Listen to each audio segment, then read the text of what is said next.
For Yah righteousness, Jerusalem, and the Holy Seed. Yah bless everybody, to our national and international audience. Yah bless and peace. Hope everybody is in greatest health as possible. This is February the 5th, 2022. The Q&A to the session, February the 2nd. Again, I want to thank everybody for their spiritual, mental, and physical support. We appreciate it. And Yah bless to all of you. And again, thank Yah for Yada, because Yada works with this internet, and it's something. Because if she don't be here, we wouldn't be able to do this. And so Yah bless Yada too. Again, what I talked about in YHWH chapter 53, I hope you got that. And just to make it even plainer, you know, how they intermingled the governorship and the high priest line, you know, the way they're talking, the way they are talking here. You know, in YHWH chapter 53, verse 10, when you read that and it says, yet it pleased Yah to bruise him, Yah has put him to grief. And when he shall make his soul, and soul, again, when you look up soul in the Strong's Exhaustive Concordance, it can mean heart. Okay? So when he makes his heart like an offering for sin, broken-hearted, he shall see his seed, he shall prolong his days, and the pleasure of Yah shall prosper in his hand. You know, Esau's gone in there and changed some words, you know, tried to intermingle again the governorship and the high priesthood. You know, to confuse, right? Try to make it look like it's talking about his idol over in the New Testament.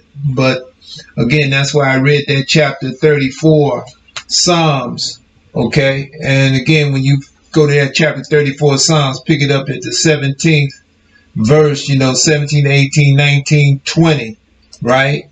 Again, the broken heart, you know, those who are brokenhearted about what has happened to Israel through the centuries, still happening to Israel to this day, and not only Israel, but just the earth in general and the people of the earth who, you know, are constantly divided and preyed upon by the illuminated ones, and have been through the centuries, you know, through the millennia, and are of a broken heart about it and a contrite spirit, right? And like I said earlier, you see that talked about in YHWH chapter 57. But we offer up our broken heart when we make our supplications to Yah about, quite naturally, our predicament and the predicament of the earth and the people therein. And, you know, we asking Yah to turn his heart again to us. Those of us who have sought him out, make supplication to him, and have circumcised the foreskin of our heart to him perpetually. So these are our offerings to Yah. And again, as it says, as David said, Yah is nigh unto those who are of a broken heart and a contrite spirit. And quite naturally, who are submitted and committed to obeying Yah's laws, statutes, ordinances, judgments, commandments, and precepts. As I, you know, pointed out in the past, and what Yada was playing earlier, in that, I think it was the 2018 session she played, which she's going to continue after this Q&A is over with. We have to return and obey the law. I mean, again, for those who have said that when we leave out of here, we have to go to the wilderness. We're already in the wilderness, and you can't come back with Yah as it says in Ezekiel chapter 20, verse 37, unless you're in harmony with Yah. There's no way to come. You can't come back with him unless you're in harmony with the law. Again, that's that Deuteronomy chapter 30, right? Specifically verse 2 and 3. Okay, so that's, it's conditional. It's always been conditional, mandatory that we're in harmony with Yah's laws, statutes, ordinances, judgments, commandments, and precepts. That's why we've been in refinement all of these years. Some less, some more. And as I said in this session, I'm still being polished. I'm still being refined, as I'm sure all of you out there are. But again, we have to get in harmony with Yah. We have to learn ourselves and study ourselves, most importantly, okay, first and foremost, and understand where our shortcomings are, and understand that they have to be corrected, shored up. We have to analyze ourselves honestly, not biasly. And we have to be able to stand correction. Again, we have to be able to stand admonishment. And unless we are able to be corrected and stand admonishment, then that's exuding pride, and pride go before a fall. So again, like we see in Leviticus 26, 40, 41, and 42, right? We have to acknowledge our iniquity, the iniquity of our fathers and mothers going all the way back, and accept of our punishment. Because if we don't, as I said in this session, then we are akin to our forefathers. I just cited, Saul, Esau, Uzzah specifically, but we know basically Israel on the whole were rejectionist and contrary, right? And there is nowhere else to go. I expressed that on the last session. There's no place to go. Where are you going to go? Because Yah's salvation, He and He alone. I'm quite sure all of you who have plugged into Yah Righteousness through the years, or who've been just plugged in here of late, I'm sure that you're looking at the situation in the earth today. And everybody on the face of the earth is in trouble. Dire trouble. Because the ecological, environmental situation is getting worse daily. One of the things I read in this session about the butter, right? You heard it, right? Horizon organic butter, but it also mentioned Organic Valley. All these organic farms that produce organic milk, that produce this butter, and I'm sure they do other things, but we're not supposed to deal with cow's milk other than the butter, right? That's Deuteronomy chapter 32, is it not?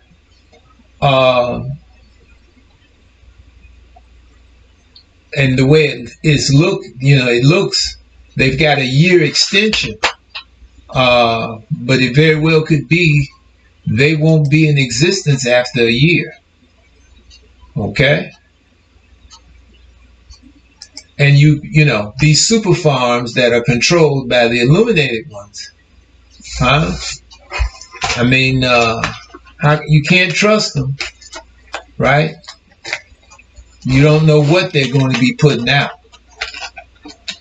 You see what I'm saying? So it's the situation is getting worse and worse and worse. Again, that's Jeremiah chapter 30, verse 7. It's the time of Zion's trouble, but Zion's going to be saved out of it.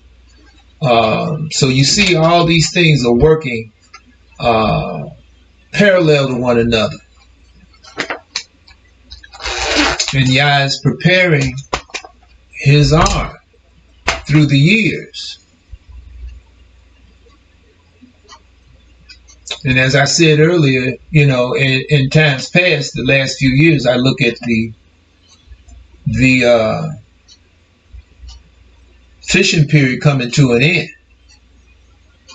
Okay? Because Yah steadily reveals things that we didn't see, that I didn't see, possibly, you know, and I'm still being polished. I'm sure, you know, all of you out there is still things that, you know, being brought forth you didn't see possibly yourself, but they're steadily being revealed, right, that we have to acclimate to and understand.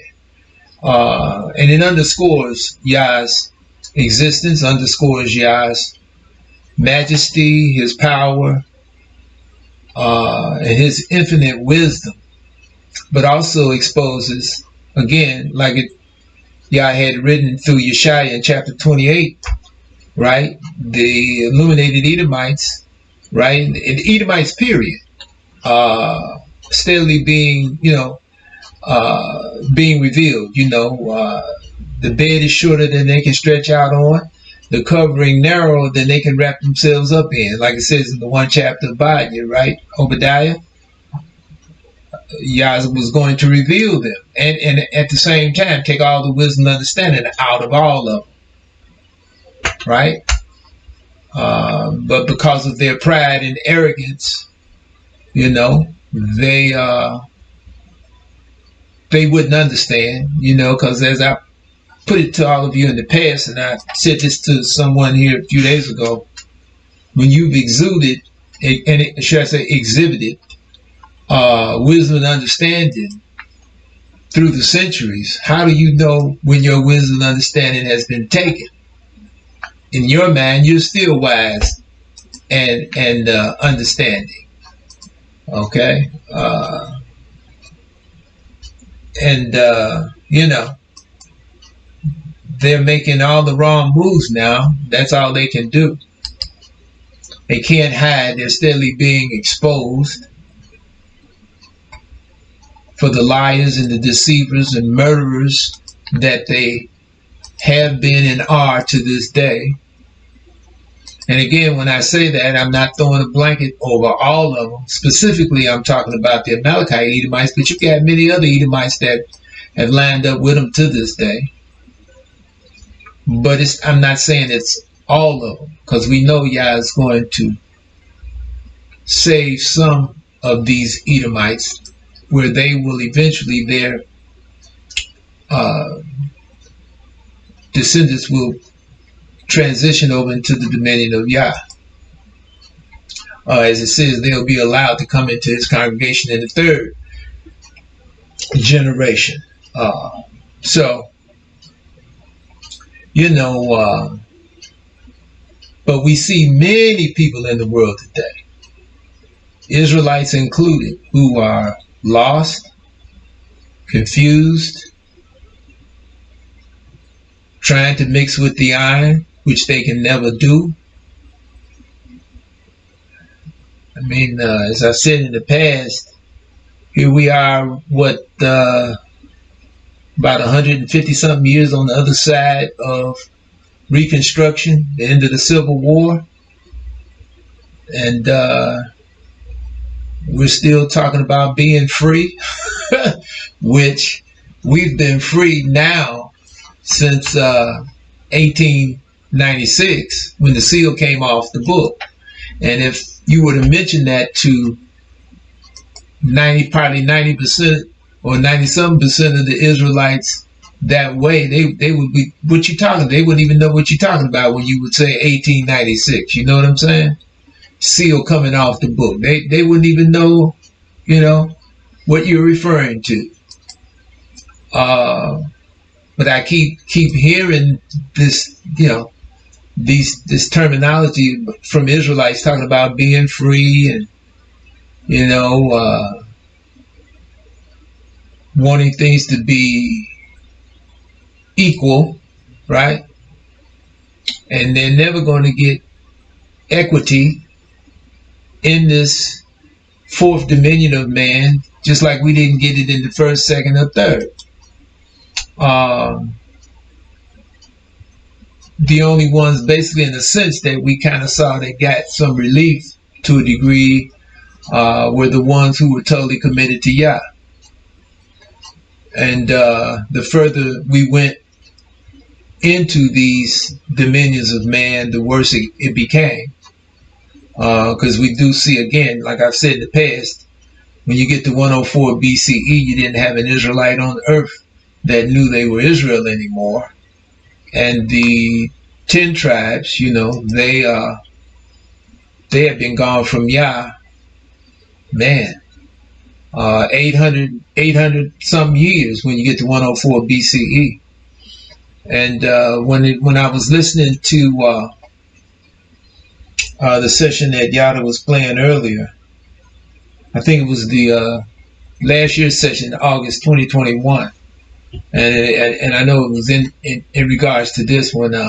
I said that situation that you know, got involved in last year, that I said it precluded. I didn't mean precluded. It concluded just here the other week, a couple of weeks ago. And you know, like I said, I had to take my whipping, and it's no problem. I understand it. And Yah is great. You know what I mean? Yah has done great things for us. But out of the great things he's done for us, the greatest of those things is him. Knowing that he exists, knowing his name, knowing about what we have to do to be in harmony with him.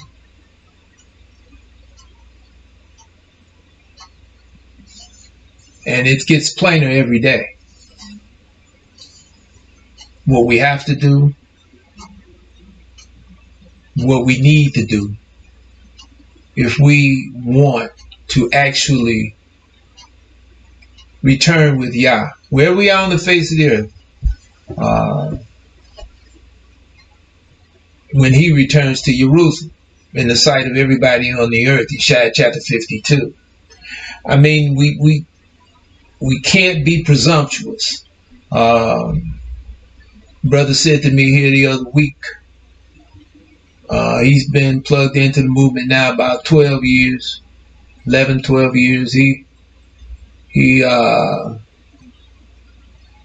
gone down to Mexico on a vacation, somewhat for a couple of weeks, and he called me a few times from when he was there. And he told me, he said, yeah, I don't know when I go back if I'm going to have a job.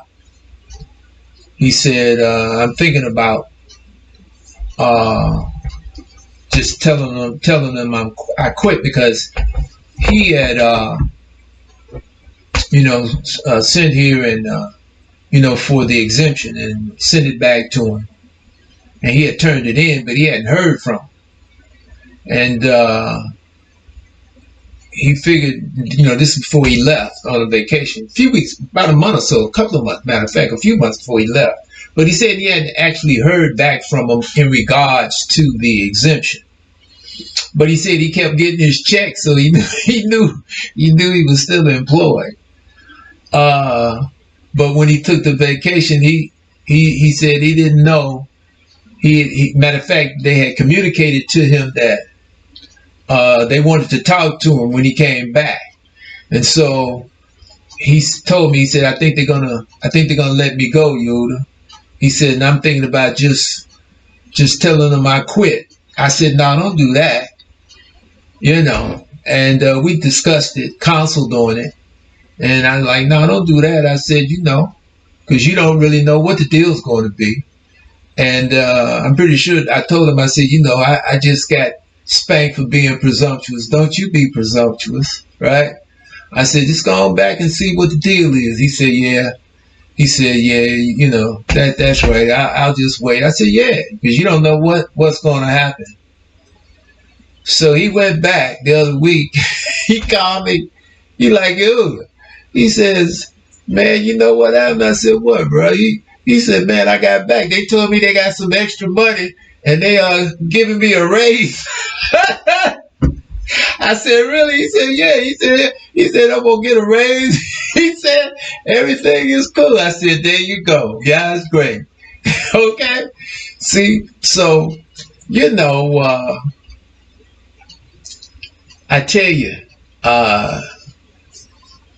when you put all your faith and trust in the Most High and you acquiesce with all your heart and soul to the law and all the attributes of the law, when you have a broken heart and a contrite spirit for what happened to our forefathers in ancient times, how they acted, how they rejected Yah and wounded him with a grievous wound, an incurable wound, spurned him for nothing, literally nothing.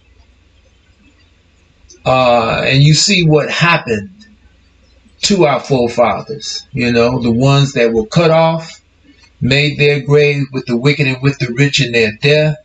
Many of them had done no violence. It was no deceit in their mouth, but it was time for the whipping. That was Yah's judgment. He had told our forefathers what would happen if they didn't obey. So as I used to put it in the past, making their souls an offering for sin. And this was the thing that YHWH, she said to me a few years back, that she just didn't, she wasn't, you know, that wasn't setting right with her, but she was like, you know, Yah doesn't accept any human sacrifice. And I'm like, that's true. You know, that's Jeremiah chapter 19, verse 5, right? Yah says, not only has he never accepted human sacrifice, it never came into his mind, right? So, when they brought it to me here a few weeks ago, and I'm like, okay, I can see that, right? How the illuminated Edomites intermingled what the high priest does in regards to wearing the breastplate and making the atonement. And he's the only one that can, right? Bears the iniquity for the children of Israel.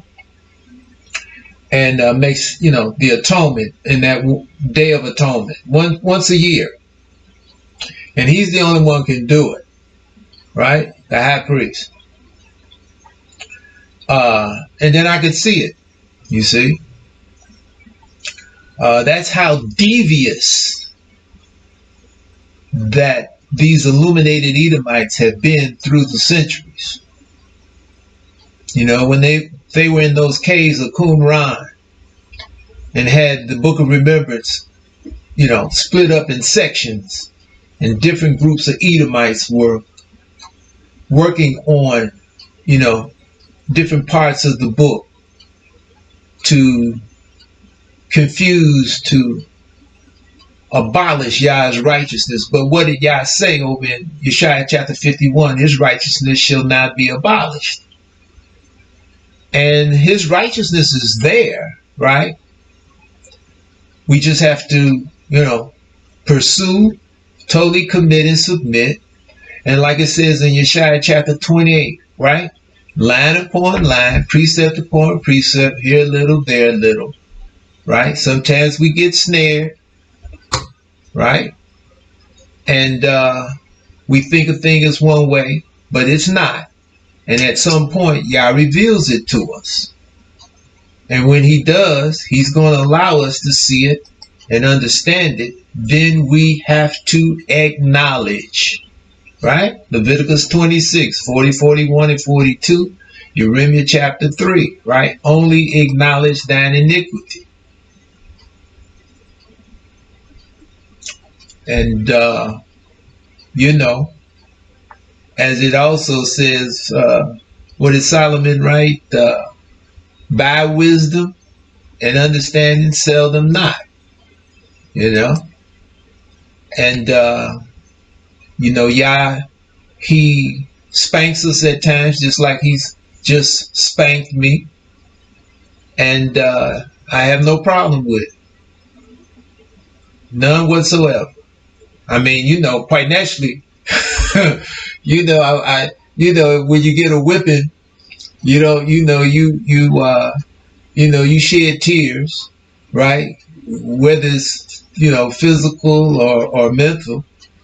But it's gratification when you understand that you should be whipped, right? For what you've done. As I've said in the past, you know, without a doubt, I probably should have got more chastisement, more whippings from my father and mother, you know, when I was younger. See, but that's what happens in a way when our families are preyed upon and get broken up, as mine was broken up. You know, as I said before, when I was 10, my father and mother broke up, you know, basically about economics. But that's the curse again, right? And as Yah has spoken of in prophecy, you know, definitely these illuminated Edomites have forwarded the affliction. Okay? You know, setting their snares and traps. You know, a brother said to me the other day, he said, you know, these Edomites, they don't really fear Yah. I said, oh yeah, they do. He said, how could they fear him and do the things that they've done? I said, that's why they did it. Because they feared him. That's why you got, that's why you got Judaism. Started off as Hasidism. That's why you got Christianity. That's why you got Islam. That's why you got Scientology, right? Like today, what do? You know, they take a lot of young brothers and sisters who literally have no knowledge at all, have no wisdom at all, have no knowledge of who they are, no knowledge of the Creator at all, and they, you know, spout out all of this profane, you know, rhetoric, saying all kind of crazy mess to a beat, and then the illuminated Edomite, you know, pays them money, paper, right, and, you know, puts it all on the airwaves. And it's no way that you can basically reach them to tell them that, you know, even if you know, sat down and laid this out before them, more likely 9 out of 10, it's not going to resonate on them at all. Maybe 1 out of 10 might get through, like Kendrick Lamar, right? Little light has gotten through on him, right? And what's the other sister? The one named Lauren Hill. Some light has got through on her. How much, I don't know. But you know, and I say that, and I don't say that, you know, irresponsibly. And the reason why I'm saying that is because when you look at, for instance, any of you out there that knew about Gil Scott-Heron, and I've talked about him in the past, he's gone now. But, I mean, he talked about some things back, you know, in the late 60s, in the early 70s, that are still relevant today. Okay? I mean, like Marvin Gaye's What's Going On in 1971. You know, as Smokey Robinson said, that What's Going On is more relevant today than it was then. You follow me? Even though we see, when you listen to what's going on by Marvin Gaye, he's referencing the idol of Christianity, the main idol, is he not? You know, on that soundtrack. I mean, you know, on that record, CD, whatever you want to call it. I mean, he was confused. That's why he was saying what's going on. But he made a lot of points. You know, he brought out a lot of things that were going on then, were going on before, and still going on today. And that's why when I hear, you know, the Angela Davises and these different activists, you know, Nikki Giovanni and Sonia Sanchez that was back there with Malcolm X, you know. When I listen to different things, James Baldwin and Dick Gregory and, you know, people who, you know, the Harold Belafontes and whatnot, Martin Luther Kings, you know, and the Malcolm X's and so on and so forth, right? The Danny Glovers of today, huh? I'm like, you know, they just couldn't see it. Some saw at the time when they brought these things out, like the Malcolm X's and the James Baldwins, Martin Luther Kings, you know, they made statements. You know, we could probably go back to Frederick Douglass, even though, as I said before, Frederick Douglass wasn't even one of us. I mean, you know, he looked like one of us, but his father was a Caucasian. But because the illuminated Edomites and their tentacles have made it to this day, you know, they personify, it's a pigmentation situation. And it's never been that, ever. Right? It's a nationality situation. Like many of you, if not all of you, probably heard, Whoopi Goldberg just got suspended for 2 weeks for saying that the so-called Holocaust on the Edomites, right, you know, the Nazi situation, wasn't a racial situation. It was an inhumanity to man situation, right?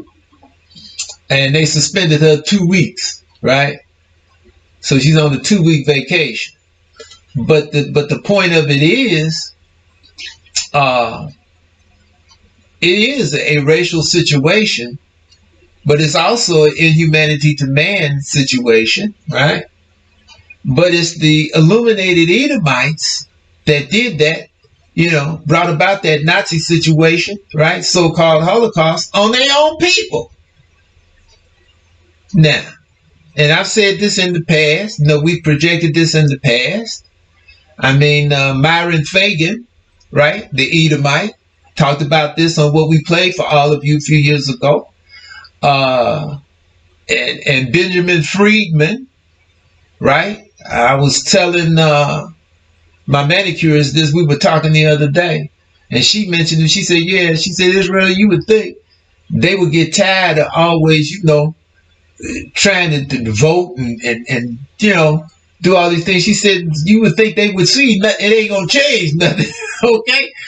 I said, yeah, I understand just what you're saying, right? And I told her, I said, you know, it's so big. When we were talking about the, you know, the Whoopi Goldberg situation, and I was saying to her, and I'm pretty sure I might have said this to her in the past, you know, it was Benjamin Friedman, an Edomite, right, who put out this document, and we read it to all of you in the past here a few years ago, how, you understand, the Edomites who were living in Germany weren't attacked. They were, you know, dealt with in an equitous manner per se by the German people up until 1932, when the Edomites started attacking the German economy and started, you know, saying and doing, you know, here in America, over other nations in Europe don't buy German products. And if we find that you're buying German products, we're going to boycott you. And, you know, so this was an attack on the German people, by the illuminated Edomite and other Edomites. And so, you know, when Hitler was put in power in 1933, he was like, you know, hey, what are they doing? You know what I'm saying? And that's when they started attacking the Edomites. It's kind of what you see today, right? Even though now more knowledge is in the earth, right? You know, basically here, yesterday, before the Sabbath began, we fixed dinner, we were eating dinner, and we had the news on one station, you know, on the TV, but Yada had the internet on, and we had RT on, and the regular news on the TV, they didn't make any mention about what was going on in Ottawa, Ontario, right? About all of these thousands of truckers who have, you know, called like a truck in on Ottawa, the capital of Ontario, you know, protesting these mandates. But they were talking about it on RT, big time, and showing, you know, the truckers out there, you know, and masses of people with signs, okay? One of the signs, it was big, it said, we, you know, stop this plandemic. You hear me? Plandemic, that's what it said, right? No shots, no mandatory shots, no mandatory masks, no shutdowns, mandatory shutdown. You know, they see, you know, and again, what do we see going on in different countries here in America, over in Europe, right? Edomites getting attacked, you know, and you know how the Edomites played up with the controlled media, right? Anti-Semitism, right? Anti-Semitism. And then they start, you know, coming out with never again, no more Holocaust, right? See, again, and people who have no knowledge in regards to who these Jews are, right? If they don't really understand they're Edomites, Edomians, descendants of Esau, okay? If they don't understand that, then, you know, they can fall prey to the propaganda, right? But if you really understand that they are Esau, Edomites, Idumeans, right? And then if you're in this book of remembrance, so-called Old Testament, right? That's what the illuminated Edomite put on it when they wrote the New Testament, which again underscores their fear of Yah, right? That's why, like I said earlier, that's why they came up with all these religions, okay? Because they feared Yah, right? But this also goes hand in hand with what Yah prophesied, did he not? When he said that, you know, in the curse, if we didn't obey him, he would bring this curse upon us. Deuteronomy 28:15-67. And what does it say there? That we would be scattered into the nations, right? Where we would worship idols of wood and stone, right? Deuteronomy chapter 32, what Moshe said to our forefathers, right? How we would worship idols of wood and stone, not Yah, but devils. Idols of wood and stone newly raised up. Can you hear me out there? If you can, let us know. Can you hear me?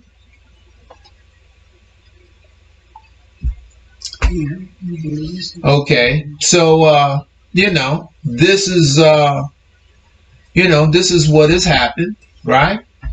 And basically, Israel's still doing that to this day. Okay? To this day. Even many of your Israelites, like Kendrick Lamar, right? and possibly Lauryn Hill, possibly, I don't know for sure, and other Israelites, you know, are still caught, snared in the New Testament. And again, this is why Esau has written, as I said, you know, the, you know, Hasidism that evolved into Judaism, Christianity, the New Testament, and labeled the Book of Remembrance the Old Testament, Islam, Scientology, right? Because he feared Yah, right? And this is exhibited, again, his fear of Yah in the 137th Psalm, is it not? The writer of the 137th Psalm, what did he say? Oh Yah, remember Edom, who said, raise it, even to the foundation thereof. Because they didn't want any remembrance of Yah left in the earth. That's how much they fear it. Right? We see the similar thing in the 83rd Psalm. Right? And this again, 322, right? BCE, 320. I used to say 320, but like Yosha said to me, probably 322, you know, after, you know, Skull and Bones, you know, America's Secret Establishment, Skull and Bones 322 by Anthony C. Sutton. And so, you know, the year after Alexander died, or should I say, was murdered, poisoned, right? Because he was poisoned and murdered in 323. He was broken according to the prophecy in Daniel, right? The great horn and the head of the he-goat would be broken, right? And then the very next year, and like I said, Yosha was probably totally correct, 322 BCE, they immediately attacked us. And that's your 83rd Psalm. Because now they had knowledge of the Book of Remembrance, didn't understand it all, didn't understand the book of Daniel. Daniel wasn't standing in his lot yet, being recognized as a prophet of Yah. But they knew enough to know we had cut ourselves off. And so now what did they say when you read the 83rd Psalm? Let's deal craftily. And this was the tabernacles of Edom, all of them. Let's deal craftily against Yah's hidden ones. Let's keep them here. Let's keep them cut off. They didn't cut themselves off. Let's keep them cut off forever. That's how much they fear Yah. That's why they have bankrolled houses of idol worship in our communities, right? Whether it be Christianity, Islam, Judaism, you know, they do what they can to keep that kind of nonsense going. You follow what I'm saying? These, you know, black college universities, right? You understand? They bankrolled them. As long as you know, in these so-called black college universities, they're teaching what Esau wants to be taught. The ways of the heathen, right? And they claim they are philanthropists. You know, they're doing what they can to help us, right? But it's to keep our minds pegged in this fourth dominion of man, in the ways of the heathen, to keep us trying to mix with that which we have no knowledge of, trying to mix with the iron. And here we are, as I said in this session, you know, I looked at him the other day with this Israelite Brian Flores, the ex-NFL coach who has sued the National Football League for discrimination, inequity, you know, deception. And I listened to these different Israelite analysts, you know, the other morning, talking about it, right? Analyzing it. Males and females. And again, they're all in harmony, saying hopefully this is going to make it better. This is going to cause more quote unquote African Americans to become coaches and GMs and presidents of these football organizations, and possibly even some owners, right? And it's like 58% of the athletes that play professional football are basically, Israelites. Okay? So, they're still trying to blend. They're still trying to mix with the iron. And like I said earlier, if you were to mention this to the average Israelite, probably 90%, maybe better, that you're never going to be able to mix. You're never, ever going to be on an equitous basis, on this earth, nowhere in this system that overspreads the earth, right? Daniel chapter 2, right? And as I said to, the two brothers I mentioned who are, sibling brothers few nights ago, and I'm pretty sure Esau cut us off as they were listening in on all these conversations at the appropriate time. They cut the, connection, probably figuring, going to cause some animosity. And the brother of the two brothers who's been calling about the last 4 years, he called back about, I think it was maybe about 35 minutes later, something like that. We were eating dinner though, and I didn't answer the phone. I saw later where it was him, and he didn't leave a message, so I haven't talked to him. So I'm gonna just go wait, see what because I know eventually he'll call, and I'm just gonna wait to see what he's going to say. You know what I mean? But this is the kind of thing that Esau does. I mean, Yada was having all kind of problems this morning, setting up this internet, okay? And, I just, watched patiently as she was dealing with it. And I just looked at it and she'd tell Yah's great. If it wants it to happen, it'll happen. Because at one point she said, I don't know, you might not be able to do it. Okay. I said, okay, well, that's Yah's will, is his will. But I'm going to tell you, yes, right when it was time at 10 o'clock, everything fell right into place, and it's been all right ever since.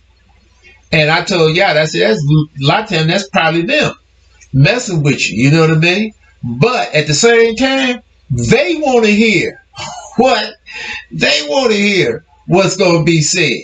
They're listening now. Okay? They want to know what's going to be said. They want to know what's going to come out, because they're listening all the time when I'm on the phone. See, but more so than that, top and bottom line, is Yah that wants, again, his word to come out.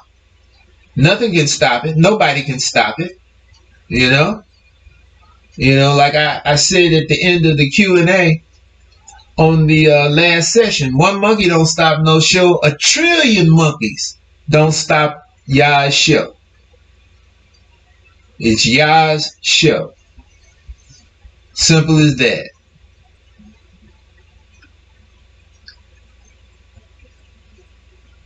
What do you want to talk about?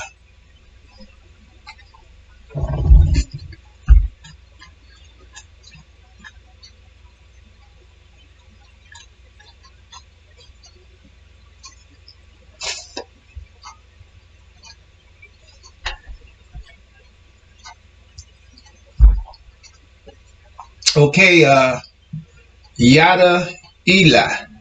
You said you've been trying to communicate with persons in this room, but don't know if messages are going through. And one particular topic is the Mandela effect. Change is taking place in the book. Is anyone familiar with the subject? I don't really understand what you mean about the Mandela effect. Now, I've mentioned Nelson Mandela in the past. Mandela didn't understand. He thought it was a color thing too, right? And they ended up locking him and one or two other brothers up, way back there that was in the African American, no, not African, but what is it, the National African Congress or something like that? What it's called back there, in the, what was like in the 50s. They locked them up for a bunch of years. They were calling them like they generally do, branding them as terrorists, that type of thing. Because they saw that, a lot of people gravitated to him. Okay, so you're saying basically things are changing and some people are recognizing these changes while others aren't. Things like various movie lines, books, brand name products and such. Well, again, that can be very confusing. When you mention movie lines and books, the first thing that pops into my mind is what Solomon, the wisest man ever and ever would be, said: don't make much study of many books. It's a weariness of the flesh. Okay, when you mention movies, you have to be able to discern a movie for what is actually being, what's being put forth. I'll give you a quick example, because I just mentioned this yesterday to my manicurist. We were talking, and I asked her, I said that, matter of fact, I said to her, I watched this movie, The Harder They Fall, with Idris Elba, Regina King. It's a Western, right? All us basically, it's about us. Got all us in it, okay? Some of you might have seen it, okay? I watched it here a few days ago. One night, turned it on. It's on Netflix. And as I watched it, I was nodding off at different times, but I could hear it. But how you nod off, you got your eyes closed, and I wake up at different times and seeing it. Now I saw it at the very beginning, right? And again, I'm an old, student at watching movies, right? A lot of times I can kind of see, the essence of the movie from the outset, where it's going. And if, again, those of you who don't want to know, per se, the movie, shut your ears, because I'm getting ready to tell you some key spots. At the beginning, Idris Elba comes to the preachers. It's us now. It's a preacher. One of us got his turnaround collar. He's getting ready to have breakfast or dinner with his son, who's about 8, 9 years old, and his wife. And it's a knock at the door, and he goes and opens the door, and it's Idris Elba at the door. You can't really see his face. He got his head down. When he raises his head, they put the camera behind it. But the preacher says to Idris Elba, you found me, so you found me, right? And so Idris Elba come into the house, and he pulls out his 2 guns, right? And you don't see his face. And the preacher sits down with his wife and son at the table. Idris Elba sits at the end of the table. And when the preacher's going to sit down, he looks at his rifle hanging up over the door, but he can't get to it. And so he sits down, and he's saying to Idris Elba, don't do anything to them. Your argument, your problem is with me, right? So just take it out on me. But Idris Elba shoots his wife dead, shoots him dead, and then takes the son, don't kill him, puts a cross, burns a cross, or cuts a cross in the middle of his forehead. Okay? And that's how the movie starts out. Then it jumps up so many years, right? Where the son now is a man, the one that had the cross in the middle of his forehead. He's a man, and he's like, on a path of revenge. Okay? Now to cut to the chase, Idris Elba's got his gang. The boy who's got the cross in the middle of his forehead, he got his gang. All of them got prices on their head, right? Idris Elba, though, he's a well-known desperado, that the Caucasians had caught, but his gang springs it. So now to cut to the chase to the end, the gang has been, they've been fighting amongst each other, killing each other up, right? And when he gets all the way to the end, the boy who he cut the cross in his forehead is the man, he got his gang. Now they come face to face. And Idris Elba, he could kill him, but he don't. He got his gun in his hand, but he starts talking to, the one with the cross, that he put the cross in the middle of his forehead when he was about 8, 9 years old. And he starts telling him this story, about this man who killed his father. Right? Who killed his father. Who killed his mother. Not his father. But this man who killed his mother. Right? And as he tells him, it turns out that the preacher at the beginning of the movie was Idris Elba's father. And the reason why he hunted him down and killed him, because he killed Idris Elba's mother, his wife at the time. That's why Idris Elba killed his wife and then killed him. Didn't kill the boy, right? And it turns out that Idris Elba is the boy who he put the cross in the middle of his forehead, who's a grown man and who's got his guy. They are brothers. You get it? They are brothers. They got the same father. But now the boy with the cross in the middle of his forehead, he wants to kill his own brother. And Idris Elba could have killed him, but he didn't. And he tells him the story. And when he tells him the story, in other words, we brothers, the brother who he cut the cross on his forehead, he don't want to believe it, okay? But he starts crying. And Idris Elba is like, he wants him to shoot and kill him because he realizes, he's at the end of his thing. He don't want to kill his brother. You follow me? But the other guy kills Idris Elba. And when he kills him, he's crying and all messed up, right? And Idris Elba, when he's dead, laying there, he's got like a smile on his face. Because it's like it's finally over. Because he didn't like himself, what he had become. You get it? And this was like one of the writers of the movie is the same writer, YHWH, who wrote Fresh. If any of you saw that movie, Fresh, okay, with Samuel Jackson, in Bush Wright, and Giancarlo Esposito. I mentioned that movie in the past. Very well made movie about what's going on right now to this day. How these young boys, 12, 13, 14, being recruited by these gangs. Other older Israelites got gangs, and they recruit these young ones to run the drugs, to sell the drugs. And then opposition gang come and kill the young brothers at 12 and 14 and 15. That's what's going on out here. Been going on for a while. Okay? So now, again,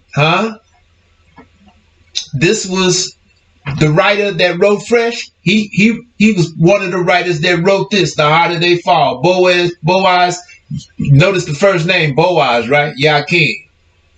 Okay? And the whole essence of The Harder They Fall, brothers killing brothers. That's the message. Brothers killing brothers out here to this day. And we hear about it all the time. Goes on all the time around here where we are.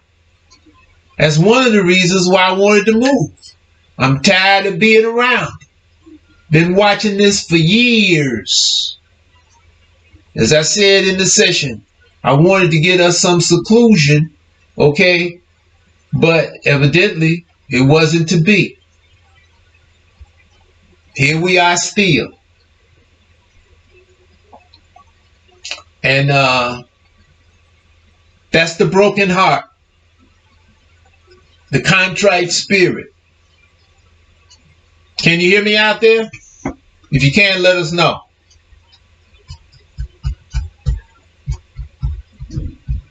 Can you hear me out there? Okay.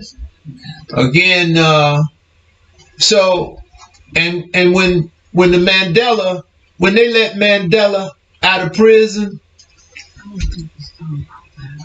okay, I'm looking at Zion now. You say the Mandela effect is an unusual phenomenon where a large group of people remember something differently than how it occurred. Conspiracy theorists believe this is proof of an alternate universe, while many doctors use it as an illustration of how imperfect memory can be sometimes what, Zion Naya? You didn't finish it. Sometimes what? Or just be sometimes imperfect? Again, misremembering. Okay, is that it? Again, this is why we have to substantiate Yah's word. Isn't that what it's talking about in Jeremiah chapter 23 and chapter 30? In the latter days we shall consider it. In the latter days of the 4 dominions of man, we shall consider it perfectly. And that's why we have to go into different history books, right? And this is why the Illuminated Edomite have done their best to try to disrupt the historical data. But Yah wouldn't allow them to do that to the degree where we could not find him, where we could not substantiate this book of remembrance. This is again why I've said in the past, and those of you who have gone through the website or who've been plugged into Yah Righteousness now for some years, you've heard me say that it has to happen Yah's way, his movement. Yah has to return now. You know what I'm saying? In the very, very near future. Because again, if we were, this is what it's talking about in the 57th chapter, Yeshaya again, right? And just, you know, because I'm right here, I got the book over right here, I'll read to you what I'm talking about.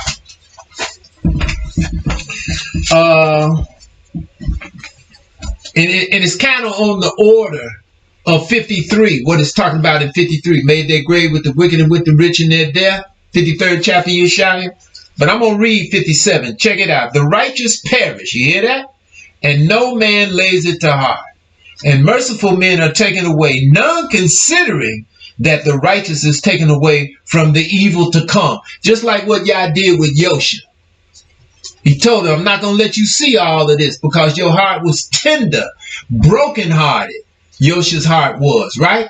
He was brokenhearted and had a contrite spirit because of what he realized his father and mother and his forefathers had done to bring all of this judgment on Israel. It had already begun before he was born.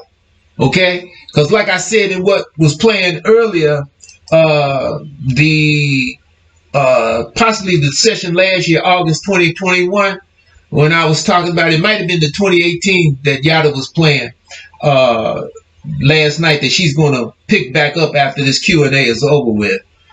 And I said at one point when I was talking about Shalmaneser III coming in 725, putting, I said, the 10 tribes under siege. It was really 7.5 tribes, because 2.5 tribes had been taken out totally in 741 BCE by, Tiglath-Pileser III, Pul. First Chronicles chapter 5. I've said this in the past. Okay? So now, when Yoshia, who was not raised in the law, right?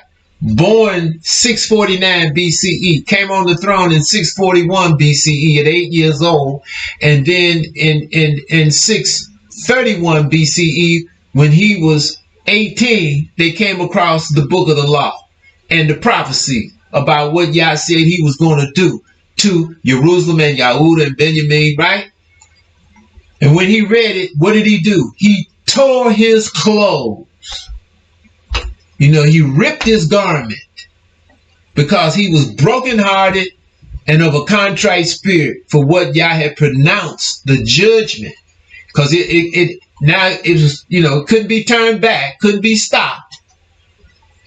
And this is the same judgment that we see, you know, that fell upon Israel in the Middle Passage when they were cut off, 104 BCE to 1896 CE AD. Those 2 days, Hosea chapter 6. 2,000 years Israel was to be cut off, not be able to find Yah. The book sealed.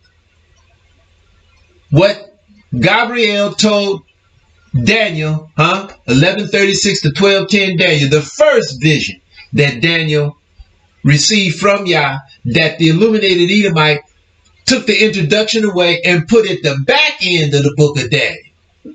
Again, that shows you how much they fear Yah. Right?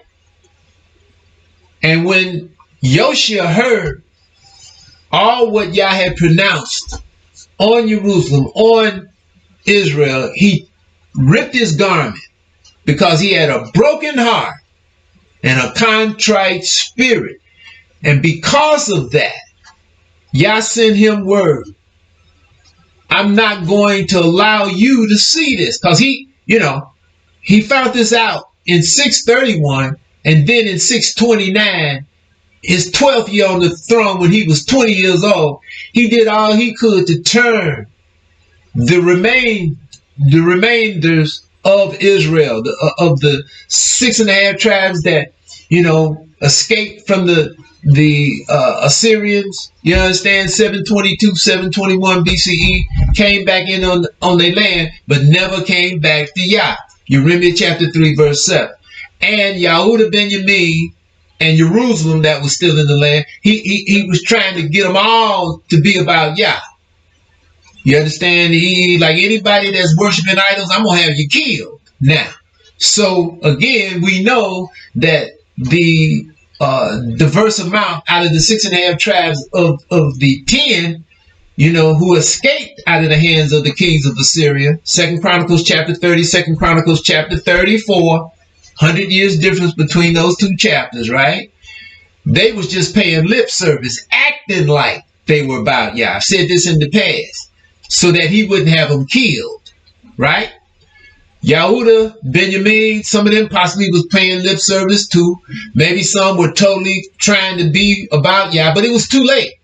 But Yah had told, he had told Yoshia, I'm not going to allow you to see this drama I'm going to bring on Jerusalem. So I'm going to take you out before this happens. And that's why, again, you know, when he came out, as I said in this session that just played, you know, he came out against Pharaoh Necho and the Egyptian army. And Pharaoh Necho, as we see in the book, tried to talk to him, say, hey, man, this is from Yah. You messing with something ain't got nothing to do with you.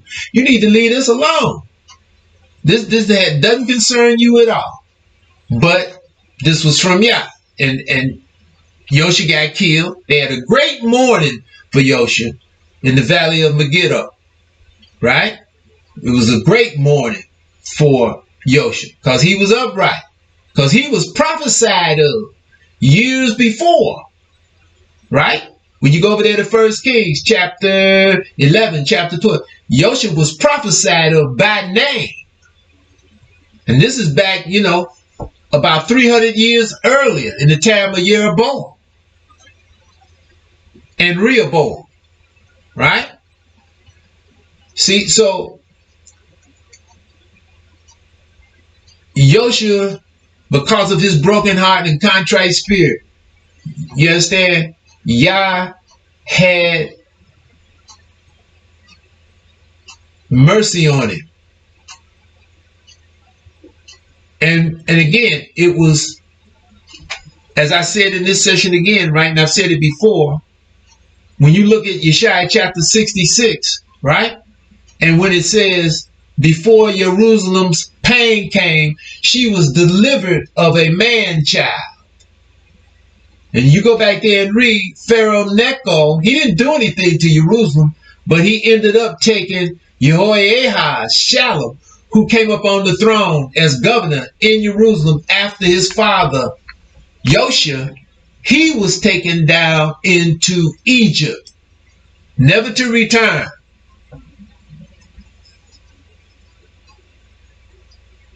And that's how we see, you know, in 66 Yeshaya, before Jerusalem pain came, she was delivered of a man child. The seed of David today has to come out of YHWH Shalom. Because we know it didn't come out of Konya, because we see Jeremiah chapter 22, what Yah said about Konya and his seed, right? And I doubt very seriously it coming out of Eliakim, because Eliakim, he was so wicked, right? The people killed him and threw his body over the wall. That's when the siege ended by Nebuchadnezzar. Isn't that not right? So again, the seed of David today, because of Yoshia and his heart and how he was with Yah, even though he wasn't raised in the way of Yah, like us today, basically, right? Roots out of dry ground. Yah gave him a light, right? Coming through YHWH Shalom. And his seed is here to this day. Like I said, that's how I look at it. The governor that, you know, comes out of David comes out of Yoshia. Okay? Through YHWH Shalom. So you understand what I'm saying? I mean, you know, it's people just don't understand. They're not seeking Yah. They're trying to mix with this iron. You ain't gonna never mix with this iron. Like I said, here we are, what, 150 something years on the other side of Reconstruction, and they still trying to mix. They still trying to get equity. You're never gonna get it. Never. In this fourth dominion of man. It's not happening. Our salvation is through Yah and Yah alone. Period. That's why when we've seen some who have been connected with this movement over some years, and then they turn around, do a U-turn, and go away. You know, like I said here, you know, the other month. This just happened, and a couple of people who are in the room right now, the first thing they said to me when I asked them, you know, what you do, whatever, and then, you know, where's she going? Two different calls, two different people, they said the very same thing. Where's she going? Okay? Because where can you go? How can you leave Yah righteousness to King? With the things that he has revealed to us to this day. We're still learning. As I just intimated in this session. I'm still learning. Still being polished. We all make mistakes. We all human beings. But the deal is, are you going to acknowledge it? When Yah makes it plain to you? Or are you prideful, egotistical, arrogant, where you refuse to acknowledge? And then you become like Saul, like Esau, like Uzzah, and many other of our forefathers, males and females that you see over there in Jeremiah. What is that, chapter 42, 43, 44? When the ones who had escaped from Nebuchadnezzar came back in, and they went to Jeremiah lied and said, appeal to Yah for us and whatever he said we will do. And y'all waited about, about 10 days, something like that. And then he came to you, he said they done deceived you. They done lied to you because they done made it up in their mind. They going down into Egypt. Now you go and tell them I said this, right? And when Yeremi went to him in the name of Yah and said, thus said Yah, and let them know, yeah, Yah done revealed to me, Yah done made up your mind, and they hid it from, Yeremi, but Yah revealed it to him and said, you done made up your mind, you going into Egypt. Now this is what's going to happen to you if you go. And how did they respond? The women and the men, how did they respond? With pride and arrogancy and total stupidity, recalcitrant, stiff-necked, and rejection of Yah. And what happened to him? You understand? Just what Yah said he's going to do to him. And here we are today, 2022, February, right? And for those of us who have read, studied, prayed to Yah for wisdom and understanding, because that's who gives it, right? And he has given us understanding, you understand, of who we are, where we are, what this is all about. You know what I'm saying? I mean, where you gonna go? Where you gonna run to? Who you gonna run to? What you gonna run to? Because he's salvation. There's nothing else. There's nothing else you can do but turn to him, submit and obey. I don't care whether you Israelite, Hamite, Shemite, Yephite, okay, or even Edomite. Now, Yah has told us, right, that you got different people can't come into his dominion. He's already passed judgment on them. But he has told the descendants of Israel, whether you so-called Palestinian, whether you so-called Negro, African-American, black, right? You see this curse on you, right? That's what denotes an Israelite. That's why I've said, over the years, I don't see how anybody who claims to understand can say that Palestinians are not Israelites, because they go through the same thing we go through over here and wherever else Israel is. No equity, shot down, beat down, raped, murdered, abused, misused, lied to, deceived. No equity, diseased. See, the only way to bring all this to an end, which is the curse, and if you're a descendant of Jerusalem, it's the double curse, is to return to Yah with all our heart and all our soul. There is no other way. Not living unless you just go and, commit suicide. And there's plenty who do that. Okay? There's plenty who do that. They come out against the police and get in the shootout. They want the police to kill them. Huh? Or they go and get the heroin or the fentanyl and start shooting it into their vein. Or snorting it up through their nose. Right? Just, or just drink themselves to death. Right? It's all kind of ways that they commit suicide without actually taking literally the gun and put it to their temple with a round in it and blow their brain out. See? But you got many Israelites, it's slow death, slow suicide. They eat all the foul stuff, the chicken and the turkey and the chicken eggs and the tuna fish and the pig, the clam and the chowder, the lobsters and the shrimp and the crabs, and you know what I mean? Eat all of the nastiest stuff, slow death, agonizing death. Right? Run to the medical industrial complex, give me some drugs, some blood thinner, so I can keep eating this garbage that I got to take every day with maybe 2 or 3 or 4 other kind of you understand, drugs, right? And they look like heck, feel like heck, barely can get around. I mean, we see them every day over here. You know, we got a drug house not far from us. Every day you see them going to get their hit. The same one. Some of them can barely walk.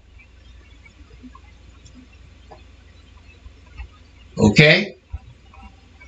Sometime in the rain, they drugged out and just in the rain, getting rained on, can't move. Just saw one on the bike here a few months ago. He was in the rain. He was leaning up against a car on his bike. Just left the drug house, got his hit. He was over there for, I don't know, a couple of hours. You understand what I'm saying? Suicide. The slow way. This goes on every day. Not only here, all across the country and across the earth. Broken-hearted, contrite spirit when you see it. When you read about the 13, 14-year-old that's out there like Fresh in the movie, selling drugs.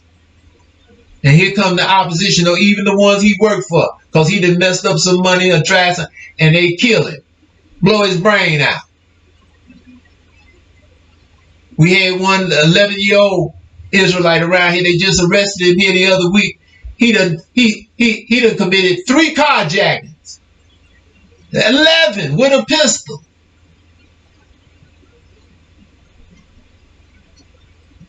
You get our Latino Israelites from the Spanish route. They Israelites, many of them, most of, and they out there. Same thing in the gangs, training the 12, 13-year-old like that Toledo. You understand? Latino brother last year got killed. 13 years old. He out there learning the gangway, being trained. 2 or 3 o'clock in the morning and end up getting killed by the police. I can't blame the police because they scared too. They want to get home. And they know these young folks will kill them.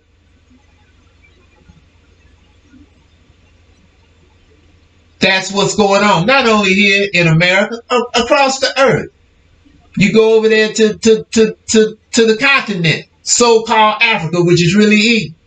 They done armed plenty of them 12, 13, 14-year-olds over there. They walking around with machine guns, grenades, raising them to be killers.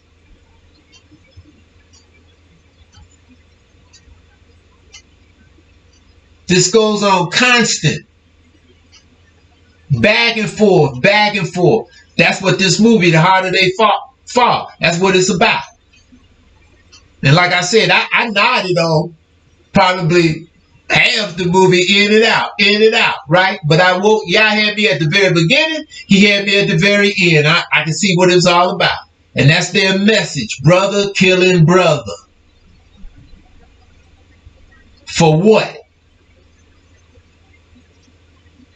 No understanding, no light in them. They murder someone, and like it says in this book we read, they shed blood. That blood got to be answered for. All blood has to be answered for. That's why y'all told our forefathers, anybody, when you go over there to, what is that, in Exodus, and what did y'all tell Moshe? Any man or woman that kill an animal and don't bring their offering here to this tabernacle, you know the way Esau wrote it, they're going to get cut off from their people. They're going to be cut off from me, the tree of life. Because all blood has to be answered for. Okay? Because when you shed blood, it cries out. It got to be answered for. See? Just like you understand, when you see the Native American so-called Indians, you know what I mean? If you watch that movie, Last of the Mohicans, with Daniel Day-Lewis, at the very beginning, they hunting a deer. And when they kill the deer, you see the character Chinook, who raised, Hawkeye, right? You see him praying, and they got their heads like that. He's praying to the Creator, because they just shed blood. But it It's not a wanton killing. They killing this for food. And because they didn't just kill animals just to be killing animals, to hang their head up on the wall. So you could walk around with your chest out talking about how brave you are because you hunted a rhinoceros and put the head up on the wall, or a bear and put the rug beneath your feet. Or one of them big bucks with the antlers up on your wall. Or the tiger or the lion. So you can walk around talking about you the great hunter. That's Esau's thing.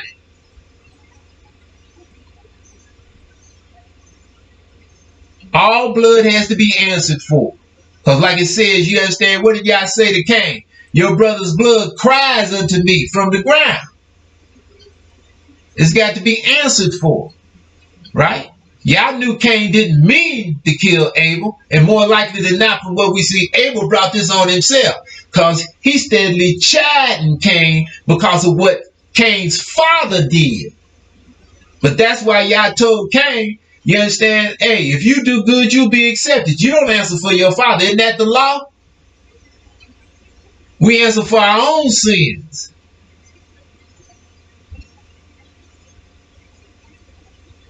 He marred Cain, right?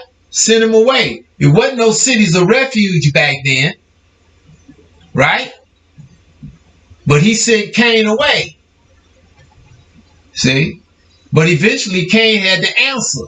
Even though he lived a long time the way it looks, he was accidentally killed. That's why Lamech said if Cain 7 times, Lamech 77 times. Accident.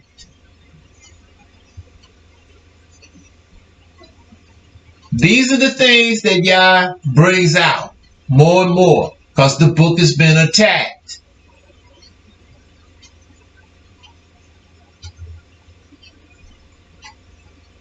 So, you understand? Yeah, it's going to be misremembering. Because Esau, you understand what I'm saying? He's trained everybody to not remember. To not understand what really happened. Because he's going to lie to you. He's going to deceive us. If he can. Just like with this never again, the Holocaust. Like I said, you got Edomites out here. Don't even realize, you follow what I'm saying? That this was all perpetrated by the illuminated Edomites, the international bankers. Huh? They talk about the pogroms in 1880. Don't know that was perpetrated by the international bankers. For their purposes. World War I, World War II. Huh? The illuminated Edomite. Right? The Korean War. Huh? The Vietnam War. Right? The Iraqi War. All this illuminated Edomites perpetrate. You know? Economic collapse coming up through time and time again. It's the bankers. It's the Jews. It's the Edomites. But unless you know these are descendants of Esau, Edomites, Edomians, you ain't going to never be able to knock them off. You ain't going to never be able to prevent, bring this situation to an end. Because it's only Yah that can stop them. Because again, Jeremiah chapter 25, they're the sword. Genesis chapter 27, that Yah has brought on the inhabitants of the earth to drive the inhabitants of the earth mad, angry if you got some knowledge, but still don't have enough, mad crazy if you don't have any knowledge. But again, those of us who plugged into Yah, we're not mad angry, we're not mad crazy. We just understand.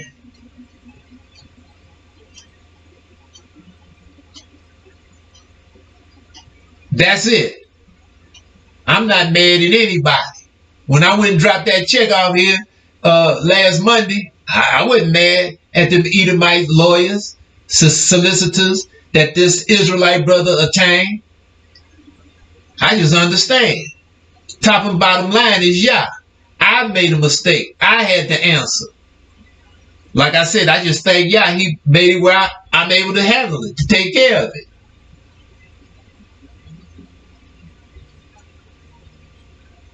And pray I learned my lesson. Pray that presumptuous sins will never have dominion over me ever again.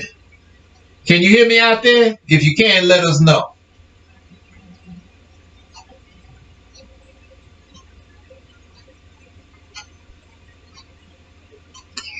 Okay, because we know that, Esau comes in at times, certain things he don't want you to hear, right? But we have to be focused, committed. You follow me? There is no other answer.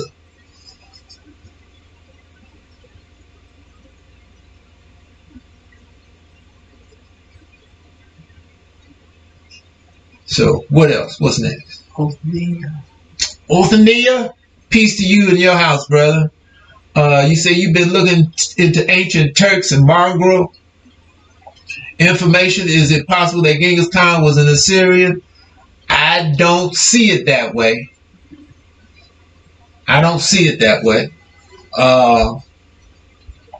It's some more things that I'm looking at. Yaakov and Yadasa brought to me, which is a possibility. But again, we really not going to really know until Yah reveals it to us. Because again, even if, say, the Illuminati Edomite came and brought us, told us, when the monarchies come, they're like, here's the real book. How can we trust it? You know what I'm saying? How can we be for sure? So my mind is we just got to wait till we get home, right?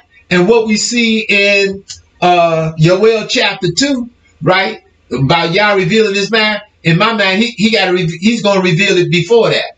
But I'm talking about, but when we get back, hold on for a second, a couple of seconds.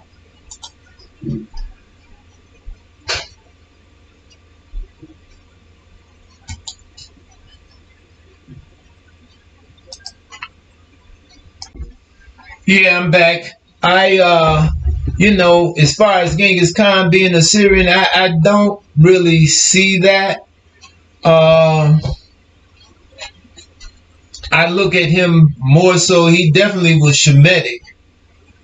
Because again, we see that in Daniel, right? Chapter 11, as I've mentioned in the past, which again, that's dealing with the fourth dominion of man, right? And where it says, it's talking about Islam, the king of the south. And then it says, tidings out of the east shall trouble him. Well, that was the Mongols, coming out, and coming against Islam, and I look at that as Genghis Khan. And that was back in like the 1300s, CEAD. Specifically verse 44, chapter 11 Daniel, but tidings out of the east and out of the north. Again, we know who was coming out of the north. That was the Christian Crusaders, right? Shall trouble him, as Islam is the him. Therefore he shall go forth with great fury to destroy, utterly to make away many.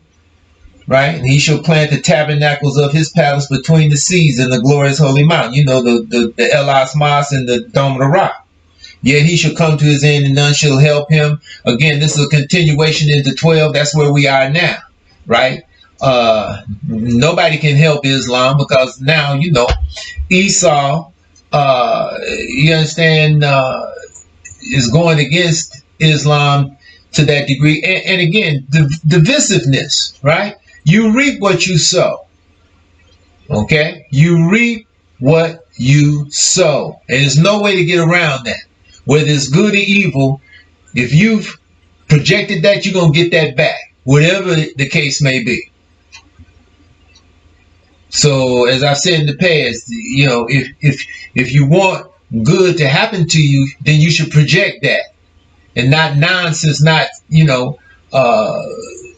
iniquity and wickedness, evil. Simple as that. It's not, this is not, rocket science. You know what I mean? Whatever that is, you understand what I'm saying? We're not supposed to be in that anyway, right? But I'm just saying, this is very easy to understand. What's next? Okay, YHWH 1955, you believe tampering with the line of the priest and the governor, the Edomites are attempting to keep the high priest out of the temple they are trying to build.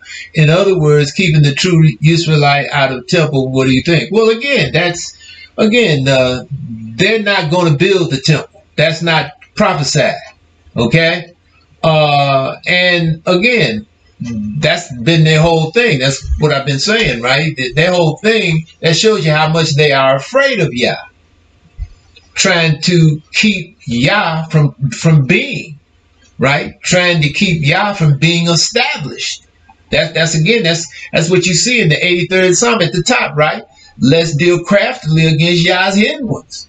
They didn't cut themselves off. Let's keep them cut off. Because they understand that Yah works through Israel. That's what we see. Don't we see that in Amos? Isn't that what it says? I'll read to you what I'm talking about. Okay, I'm going to pick this up at chapter 3, verse 1. Amos, right? Hear this word that Yah has spoken against you, O children of Israel, against the whole family which I brought up from the land of Egypt, saying, you only have I known of all the families of the earth. Therefore I will punish you for all your iniquities. Can two walk together except they be agreed? Will a lion roar in the forest when he hath no prey? Will a young lion cry out of his den if he have taken nothing? Can a bird fall in a snare upon the earth where no gin is for him? Shall one take up a snare from the earth and have taken nothing at all? Shall a trumpet be blown in the city and the people not be afraid? Shall there be evil in a city and Yah hath not done it? Surely the Lord Yah will do nothing, but he reveals his secret unto his servants, the prophets. The lion hath roared, who will not fear? The Lord Yah has spoken, who can but prophesy? Right? And again, when you go to Deuteronomy 18, isn't that what Yah said through Moshe? I will raise up one like unto Moshe, one of thy what? Brethren. So that means got to be Israelite, right? Like I said, in this session, said it before. The only person we see that wasn't Israel and Yah prophesied through was Balaam, the son of Beor. And the only reason Yah did that is because Balak, the king of Moab, sent his emissaries to him. He wanted him to come and curse Israel. So Yah utilized Balaam. But then we see what? In the book of Numbers, Balaam was killed by who? Israel. Because he left Yah. You understand? Yah told him, he went to Yah and said, can I go? Yah said, no, you can't go. These people are blessed. Israel is blessed. You can't curse. You can't go. And he went back and told the first set of emissaries from Balak, the king of Moab. Did he not? When they went back, told Balak, he sent another set that had more rank than the first set and more and sent more presents and gifts. More flattery. Right? You follow me? And so when they came the second time and presented themselves to Balaam, right? Here's these people, officers of more rank than the first, got more presents, more serpent butter. And they brought Balaam the word of Balak. Then what did Balaam say? Well, let me go ask Yah again.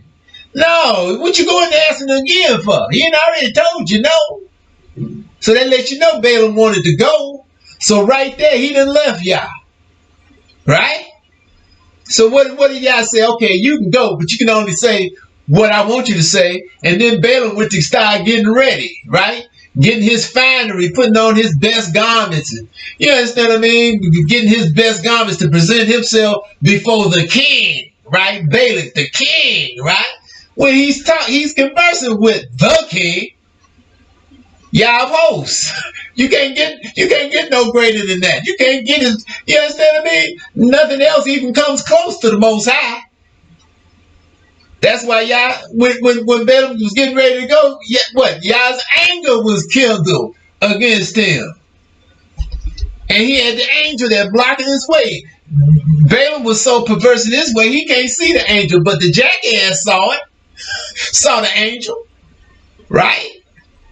Just like David was when he went to go to Gibeon, the great high place. They not supposed to have any high places. And Yah put the angel there with the sword drawn. And David saw the angel, you understand what I mean? Because David in his heart, he contrite, right? But he could see the angel. He's like, he's scared, right? As he should be. You see what I'm saying? See, so, again, when you look at that Deuteronomy 18, it's got to be an Israelite. Isn't that what we just see here in Amos chapter 3? Yah, what? Surely the Lord Yah will do nothing, but he reveals his secret unto his servants, the prophets. And who are the prophets of Yah and the prophetesses of Yah? Huh? Israel. Deuteronomy 18th chapter. Now, see, you follow me? And right there, if people really understood, when they go to that New Testament and read the first chapter, Matthew, right? This so-called person, he wasn't an Israelite, right? They got him coming out of Yechoniah's or Konya. Again, I just mentioned in Jeremiah chapter 22, no seed of Konya can prosper on the throne of David, right? But what does it say? That Joseph, y'all say he never had sex or intercourse, should I say, with his wife Mary, right? So this ain't the seed of David. So what is it? Huh? Now, Yah is showing me, Yahshua 1955 said the following is a brief example of some of the contradictions mentioned by Dr. Erdman, whoever he is, sound like an Edomite, who explains these and dozens more in detail. One, the stories of Jesus' birth are only in Matthew and Luke, and the two stories are totally different. Yeah. Number two, there's a genealogy of Jesus in only Matthew and Luke, but the ancestors of Jesus in the two documents is different. Yeah. Shalom has brought these things to be in the past. Number three, Mark states that Jesus is nailed to a cross at 9 a.m. John says it is in an afternoon. It is a lot more. The Keturah will put upside. Yeah. Well, again, these are the contradictions. Like I said, a lot of this stuff, not some of it, but a lot of this stuff Shalom done brought to me. And Shalom tell you, he done told me, none of these so-called Mark and Matthew, they wasn't even alive when JC was on the scene. Paul was supposed to be, I think, the only one alive, and his stuff is a bunch of nonsense. It ain't nothing but a bunch of garbage. That's why you understand? That's why when these two brothers called here a few days ago, and the brother was espousing this Christianity and this Jesus thing, I listened for about 30 minutes. I didn't say a word. So then when he gave me the floor, and I started talking, about 3 minutes in, he got ready to interject. I said, bro, I didn't say a word when you was talking, did I? He said, you're right, brother. You're right. Go ahead. Okay. But I brought up, you understand, I dealt with that Yeshaya chapter 7 first. This was a sign for Ahaz, this Emmanuel. He had to bear witness to his birth. This is not talking about somebody born 700 and some years later. You understand? When I finished talking later on, he never did say yea or nay to that. You follow me? But I pointed out plainly that this was a sign to Ahaz. And Ahaz died in 728 BCE. Okay, he had to bear witness to this boy's birth and the situation surrounding his birth. You understand what I'm saying? And now all that took place by 741 BCE. You understand what I'm saying? Ahaz came on the throne in 744. I explained the situation surrounding it, as I've done in the past with all of you. Okay, now the deal is, you understand, when you look at that Matthew chapter 1, like I said, this Jesus, he can't be the seed of David no kind of way, because this Yechoniah or Konya, right, who supposedly they got Joseph coming out of, like I said, no seed of his can prosper on the throne. So they got this Joseph in Matthew 1 coming out of Konya. That's messed up there, right? Then, number two, this Joseph never had intercourse with his wife Mary. So now this can't be the seed of David. Period. See? Simple as that. This is not the seed of David. Even if you want to go by the story. Like I said in this session, I said it before. If one really understands chapter 42, 49, and 53 Yeshaya, there's no way that this could be talking about any Jesus, Yeshua. Because if you know the story about this so-called mythical person, I mean, or should I say, this mythical person, this so-called person who's a myth, right? He didn't, you understand? He understood, he knew who he was, and everybody concerned knew who he was. Well, that's not what's put forth in 42nd, 49th, and the 53rd chapter of Yeshaya. That's talking about somebody who doesn't know who he is or what he is, who's a root out of dry ground. You understand what I'm saying? Who for the so many of the first years he was on earth was deaf and blind. And that what it's saying, 42 Yeshaya? Seeing many things, observing not, hearing many things, but understanding not. Right? But Yah was well pleased for his righteousness' sake, because he was going to do what? Magnify the law and make it honorable. Isn't that right? But he deaf and blind initially. Chapter 49 Yeshaya picks up that same vein, doesn't it say that?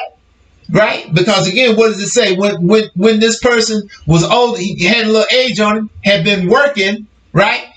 And so he found out he was Israel. He made the connection. And then what did he say? I spent my strength and labor for nothing. All my labor and strength has been for naught and in vain. Surely my judgment is with Yah, my work with my strong one.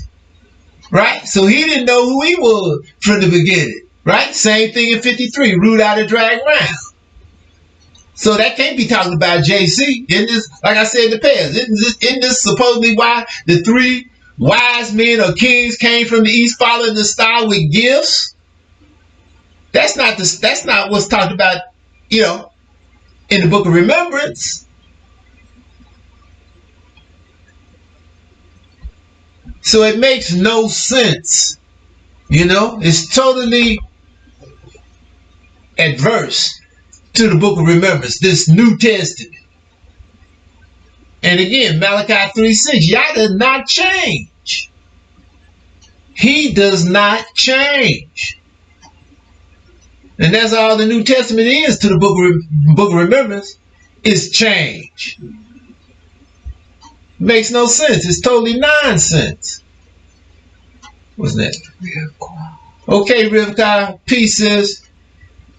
To you and your house. You say, and Yah bless and keep you as well, sis. You say I mentioned an order of books in Genesis earlier that I missed. Okay, Jacob and Yahadasa brought to me that when you read Genesis chapter 11, the first 8 verses should be before chapter 10. When you read chapter 11, the first 8 verses, then you go to chapter 10, Genesis, and read all of chapter 10, 1 through 32. And when you finish that, then you come back to chapter 11 and pick it up at verse 9. That's the order.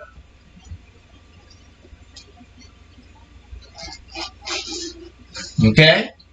See, because another thing we talked about, Nimrod has been impugned in our minds through the years, right?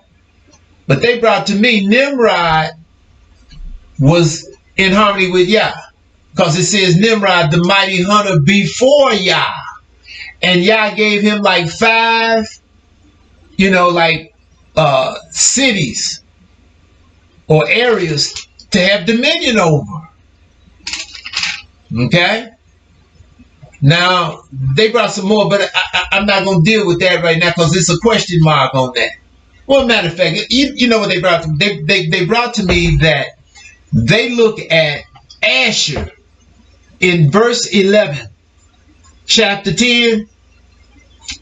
They look at him being out of Nimrod, not out of Shem. Okay? But that's a question mark. It's a red flag. You follow me? Because what they brought to me is that anytime somebody was about Yah, like Yah preserves that seed. In other words, like I just mentioned about Yosha. Right? And again, remember, Yosha was prophesied of about 300 years before Yah brought him on the scene. So now Yah preserving that seed. And again, this is the seed of David, is it not? And Yah made an everlasting covenant with David. Now, their some, position is what they think is that, because they brought to me that you see in Shem and Ham and Japheth. They said it should be Japheth, not Japheth. Japheth. He who creates shall expand. Okay? Because they got Japheth means expansion. And they like, Japheth and Shem, they the ones that crept in and covered up their mother. Right? After Ham had intercourse with her when she was in a drunken stupor. Right? You follow me? He committed incest. That's how Canaan got here. Canaan, right? All right, so now their summation is that you see out of, a couple of these boys, they got sons of the same name, like Havilah, right? And it's another name that, they got sons with the same name, okay? And so they're looking at it as a possibility that because Nimrod was about Yah, this Asher over there in verse 11 in chapter 10, right?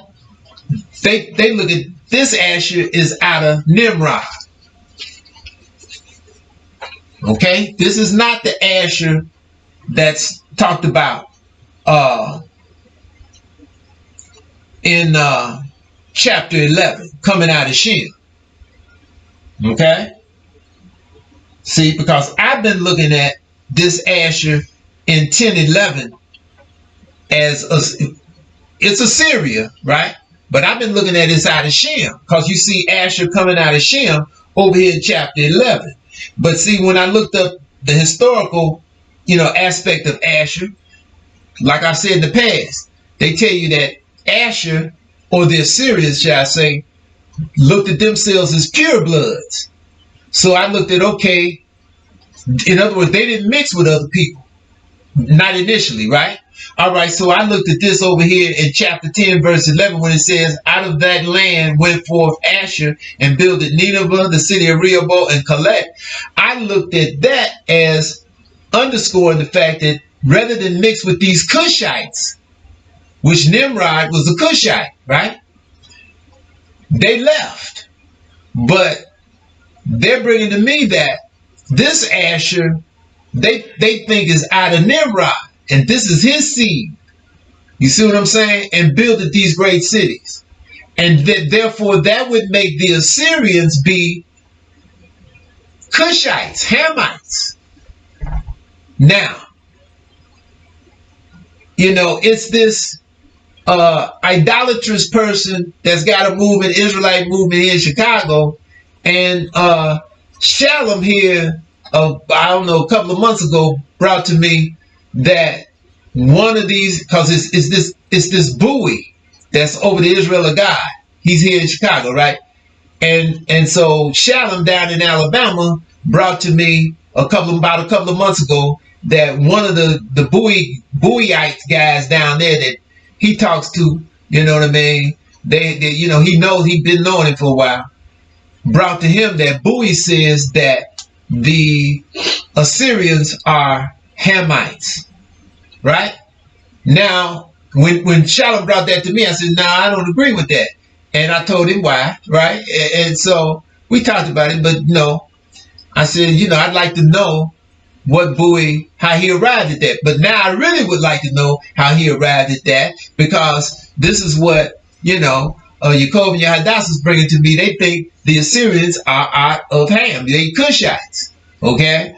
So I don't know. Like I said to them, I hear, your reasoning. And I can't say that they're wrong, but at the same time, I can't just say that they're right, because it's like I say, it's a red flag. It could be, or it couldn't be. You understand what I'm saying? The only way we're going to truly know it for certain is when we get the real book, or Yah reveals his mind. And now, another reason why Yaakov and YHWH think this is because we know when the dust settles and the book is fulfilled, what does it tell us? And this is over in Yeshaya, right? It's going to be what? It's going to be Yah in the midst of the earth. It's going to Yah said, the Assyrians, the work of my hands, the Egyptians, my people, and Israel, mine inheritance. You follow me? And that's really the stance that they're taking, because they're saying, because Nimrod, he was about Yah, a mighty hunter before Yah. You see? And it could very well be why the illuminated Edomite has basically put out that Nimrod was iniquitous. He was wicked. Now that also means something to me too, because we know, right, that Esau generally turns things upside down. If he say, you understand, if the Edomites say, you know what I mean, this is right, you know it's wrong. You know what I'm saying? If they say this is wrong, you know it's right. You know what I mean? Because their thing is always to turn everything upside down. As it basically put forth in Yeshaya chapter 24. Right? And again, that's also our forefathers did that too. Turn everything upside down. Right? But again, when it says in the book that the enemies of Yah have forwarded the affliction. Well, we know that's the illuminated Edomite. They have definitely done that. Like I stated again, they do everything they can to keep us pinned down, keep us mentally pinned down in this fourth dominion of man.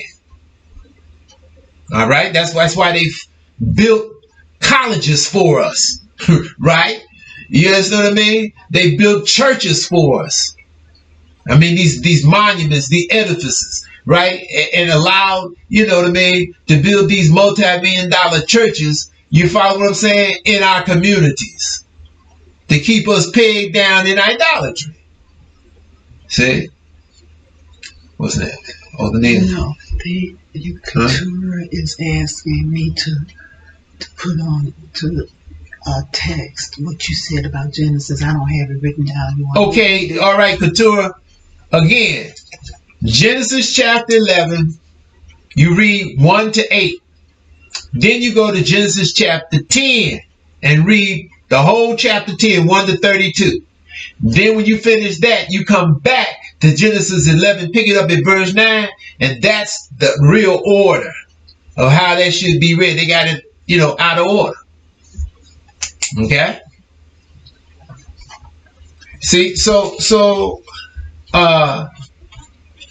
these are some things that y'all look into. Look at, you know what I mean? Because, like, again, in my mind, we're not going to really know until we get home and y'all reveals it to us.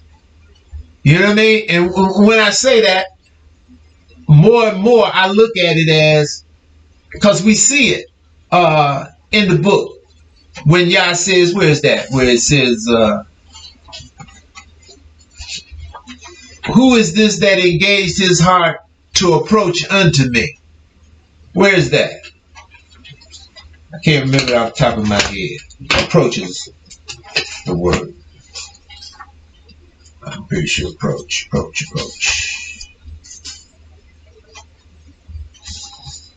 It say approach. Approach unto me. Yeah. You see it? Or engaged.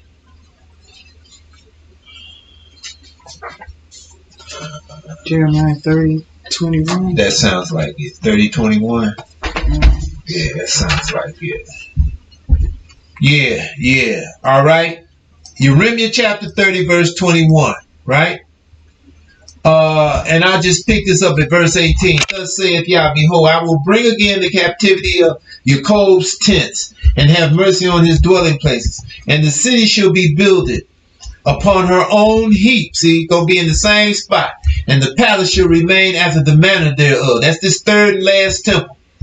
And out of them shall proceed thanksgiving and the voice of them that make merry. And I will multiply them, and they shall not be few. I will also glorify them, and they shall not be small. Right? Because Yah's going to reproduce us. Right?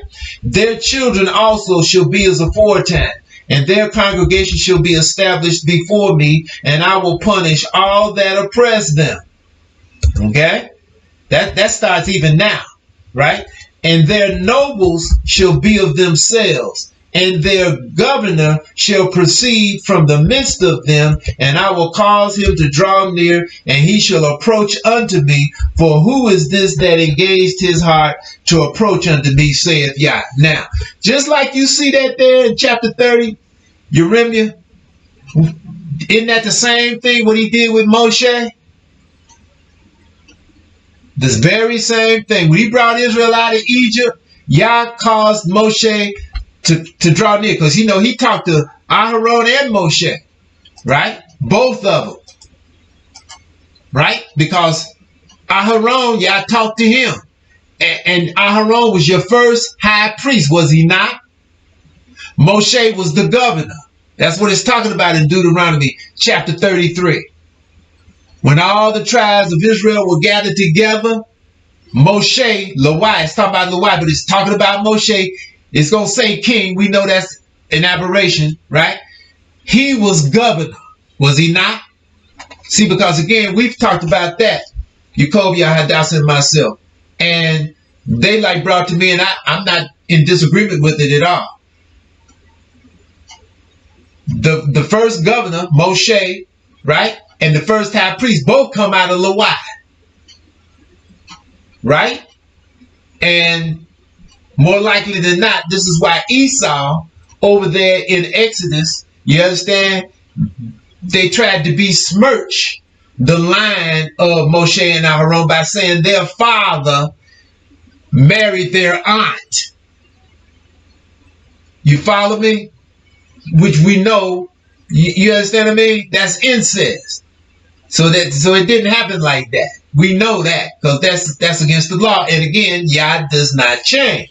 All right. So now their summation is, and what they brought to me is more likely than not the original Lawai. Okay, the original Lawai that was back there. He was hooked in with Simeon, and again, a lot of this jumped off, this hatred and acrimony that was in Simeon, you understand, happened because of Yaakov. He got off center, right? You follow me? He listened to his mother, lied and deceived his father. He gonna get the blessing anyway. He didn't have to do that. He knew it was wrong, but he listened to her. She prevailed on him, and he did what she said, which set him up for recompense. And when he got this back through his uncle, Rebecca's brother Laban, right? Now he all messed up.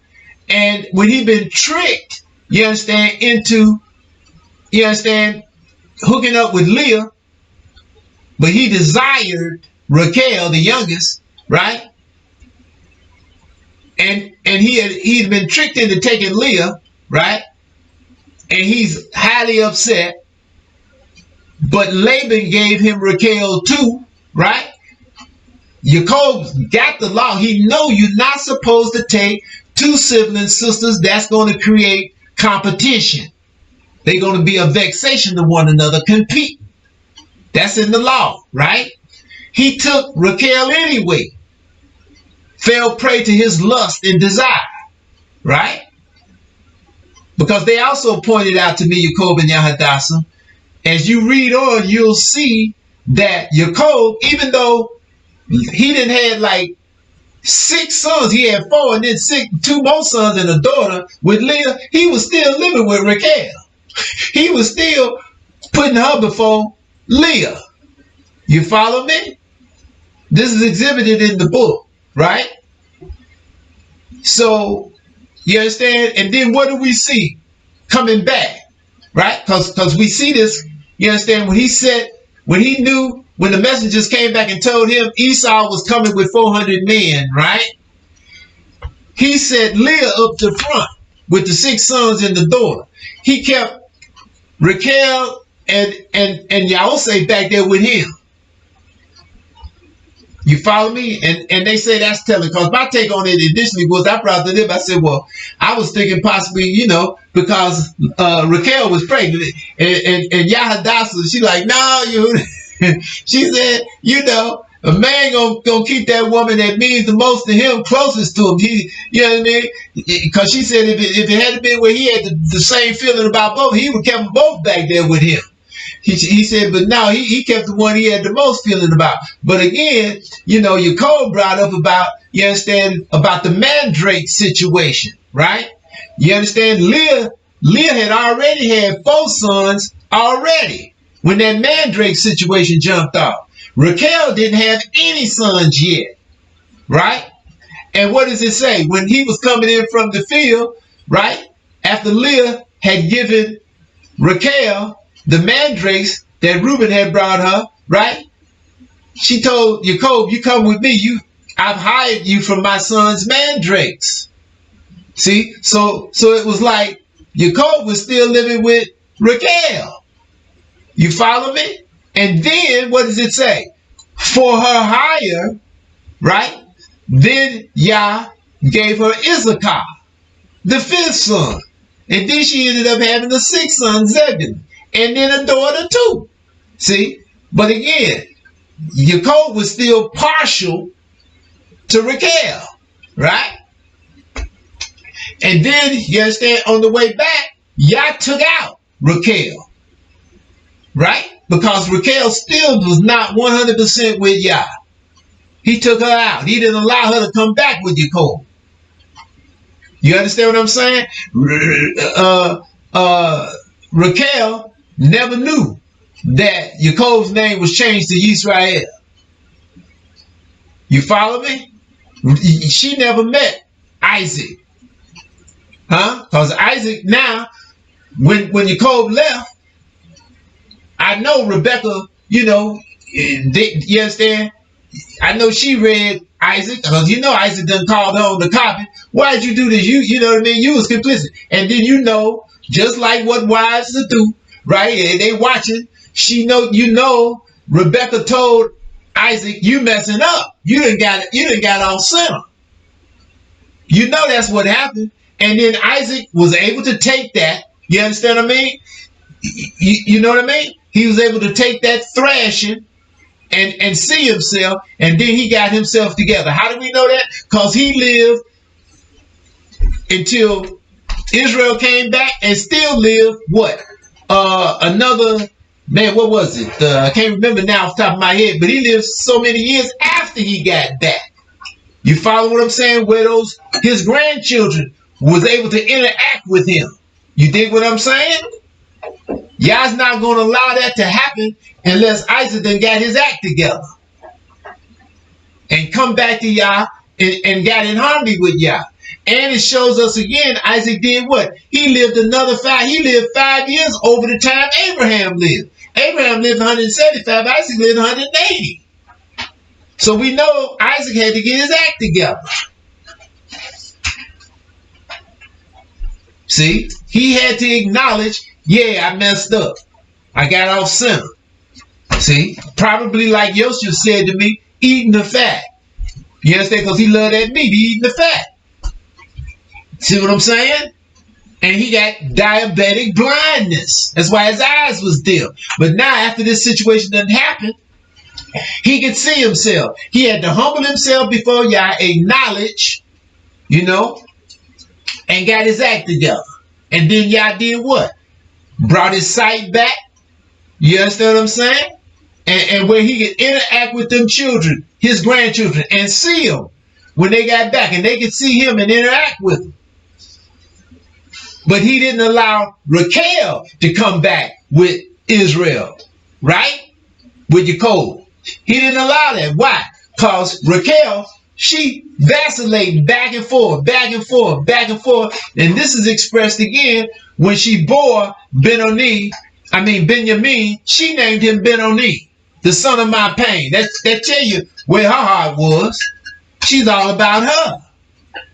She wasn't totally about Yah. She wasn't perfect in her heart with Yah.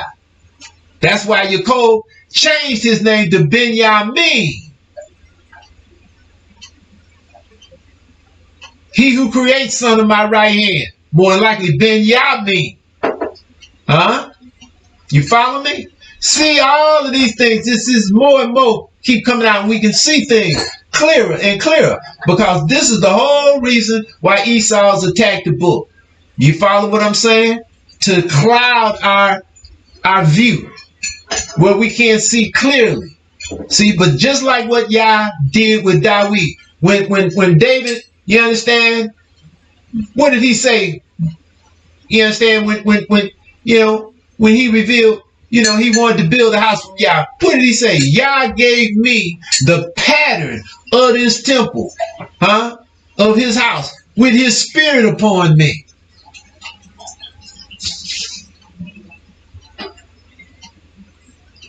So again, when we look at Jeremiah chapter 30, right? When we get back, just like what Yah did with Moshe, when he brought Israel out of Egypt, and they was out there in the wilderness, he called Moshe up before him, did he not? He also called up, Aharon. He spoke to him too. You understand what I mean? Consecrated him, right? But Moshe is the one he gave the pattern to the tabernacle. Gave him the law of the priesthood, gave him a law of the Levites. He gave him all that when he called him up in the mountain. See, we've been thinking all them years that's when Moshe got the law. He already had the law. He got that from Jethro, the Midianite. You follow me? Because Moshe was called because he was totally committed to obeying the law. It took him 40 years to get totally in harmony with Yah, where he was ready. Now Yah like, all right, now you're ready. And he called him to him. Aharon was about the law, but not like Moshe, but enough to where Yah, right? He took favor on it, you understand what I mean? And made him the first high priest. And what do we see? It was Moshe that consecrated Aharon. It was Moshe that consecrated his sons, his 4 sons, correct? In the sight of the people, right? It was Moshe that consecrated the tribe of Levi, that Yah took to himself, because Levi had been following Simeon in this hatred, that was created because Jacob then got off center. Mary took these 2 sisters, sibling sisters, and they competing against one another. It's this animosity. That's the law, is it not? We're not supposed to take 2 sibling sisters. And again, we've got a law of 2 wives. We don't have a law of 3 wives, 4 wives, 5 wives, 6 wives, 7 wives. We don't have no law for that. But we do have a law for 2. Because YHWH has expressed this to me. And I'm like, I hear you. I hear what you're saying. I can't refute it. Because, again, what her and Jacob brought to me is that if a man got 7 wives, how he going to get clean? You understand what I'm saying? And again, he could work it where he could, you know what I'm saying? Keep these wives away from him when they on their missus and don't have intercourse with them daily. He could do it, but at the same time, when you look at it, what does it say in the law? When a man takes 1 wife, and he's dealing with her, right? If he takes a second wife, then again, this is the law of the 2 wives, right? He shall not diminish what he's doing for the first one. Correct? Isn't that what it says? All right. So now, say the man takes, his first wife. He gives first wife, right? All right. Say he's having intercourse with that first wife 3 times a week. Just arbitrarily, right? Hypothetically. Say he's having intercourse with her 3 times a week, right? Say he's, sitting with her so many hours every day. They eating dinner, this and that, right? All right. Now say he take a second wife. Right? Say he's having intercourse with her 3 times a week. And they eating dinner together. They all maybe eating dinner together, right? Or whatever. You know what I mean? All right. Now say if he gets a 3rd wife. He can't have intercourse with her. The 7th day is the day of rest. So now if he takes a 3rd wife, you understand what I mean? He going to be short one of them wives. Right? And then how can he get clean from wife to wife if he going to deal with 2 in 1 day? You follow me? So I understood it when they laid it on me, right? See, so this could be some more of Esau's mess with them 7 wives over there in Yeshaya chapter 4. When we get back, man gonna have 7 wives. I mean, I see where they coming from. Okay? Because I said this to another brother who in the room right now. He told me his Isha said that to him. Okay? She brought that to him. It was the first time I heard it, but he told me that just a few days ago. All right? See? So, you follow me? And not only that, YHWH said this to me too. She said, women are a distraction. Okay? She said, women are a distraction. And I mean, we got Solomon and we got David. You understand what I mean? You understand what I'm saying? Because isn't that what happened? Isn't that what befell both of them? When we look at that First Governors, so-called Kings, chapter 15, what does y'all say about David? David was perfect with me all the days of his life, except in what matter? Uriah the Hittite. And we know from 2 Samuel, chapter 11, we know now as of here the other year, right? You understand, what was that, about 2 years ago? We know that David planned this to get rid of Uriah, to send Uriah out to battle. Not to get killed, but to get him out the house initially. And then he had Bathsheba come to see him. He had already seen her however long before. And he'd been lusting after her. And when he called, he might not have had it in his mind to actually rape her, but that's what happened.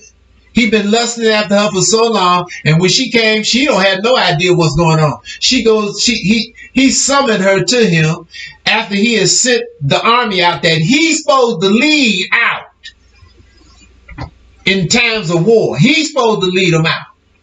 It tells us that in chapter 11, 2 Samuel. But he didn't. He stayed back. That's because, again, Uriah was one of the mighty men, right?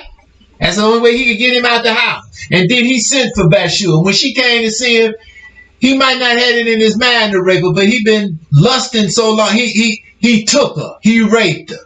And so he committed rape. He committed an adultery. Then when she sent back later, maybe 2 or 3 weeks later, tell him she was child, now he going to try to hide it. And he going to try to send Uriah down to his house to have intercourse with her so she can say the baby's his. But Uriah wouldn't go. Right? Tried to get him to go down there a couple of times. He wouldn't go. So now David then plotted in his mind, well, we're going to send him and let him get killed. And who knows, David might have tried to solace himself with, he's a Canaanite anyway. So it don't matter. Right? But what does it say? When he did this thing, it didn't please Yah. Right? At all. Because it's deceitful. That's why the sword was in David's house. For these 3 things he did. Rape, adultery, and murder. David understood it. He took his whipping. And again, for those out there that say David was supposed to die, I mean, he cut his days short.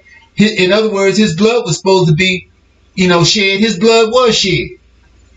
Because Yah took the first child that he had by Bathsheba, did he not? He killed the child. David's blood. To answer for that blood, that he had shed. But then we see what? The sword was in his house, and we see different sons dying, coming up, getting killed. Amnon, right? You understand what I'm saying? So we see this, right? Absalom, right? Eventually, David wasn't allowed to see it, but Adoniah. Right? You follow me? So again, David cut his days short because of what he did, and he regretted it. He owned it, though. He didn't deny it. He owned it. What? All right, Yahushua, you say, you hear me, but what about Yaakov with his wives? He had 4. Did he keep clean? Again, this was done out of competitiveness, right? They competing. You follow me? Leah's keeping the law. Raquel is not. That's expressed in the book. She took the idols. Leah didn't. Because they both coming from the house of idolatry. They don't really know the law. Leah more likely started learning the law over them 7 years. Raquel's still doing basically what she want to do. You follow me? That's expressed again why y'all kept opening up Leah's womb. Because she got in harmony with the law. She was getting in harmony with the law. You follow what I'm saying?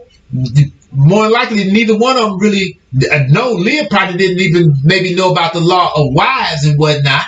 You understand? But she was adapting to other things in the law. Over the first 7 years, Jacob was there. Again, this is speculation to a degree, right? But we know Yah blesses those who are totally committed and submitted to him. I mean, that's what's expressed in the book, is it not? That's why, again, they're bringing to me about Nimrod. He was a mighty hunter before Yah. And Yah gave him dominion over these 5 different areas. Right? So now, because he's about Yah, it very well could be that this Asher in verse 11 in chapter 10 is his son, is out of Nimrod. It could be that the Assyrians are out of Nimrod. Okay? Because again, we see, and we talked about this, right? In the book of Jonah, right? When Jonah was sent and finally went, right? Because he tried to run, right? But again, when he ended up going to Assyria and pronouncing the judgment of Yah, what happened? They were given 40 days to get their act together. And if they didn't, Yah was going to wipe them out. But the whole nation of Assyria humbled themselves, brought up sackcloth on themselves, and humbled themselves before Yah. And Yah spared them. And again, when you look at what's going to be in the end, when the dust settles and the book is fulfilled, like I said earlier, this is in Yeshaya, right? Assyria, my people. Assyria, the work of my hand. This is what y'all in the midst of the earth. The Assyrian, the work of my hand. Egypt, my people, and Israel, mine inheritance.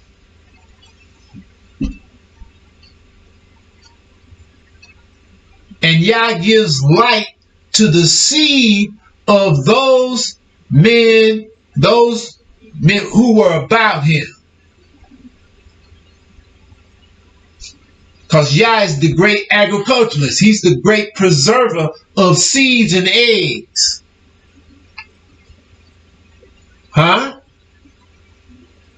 That's what it's all about. Again, Yeshaya chapter 6.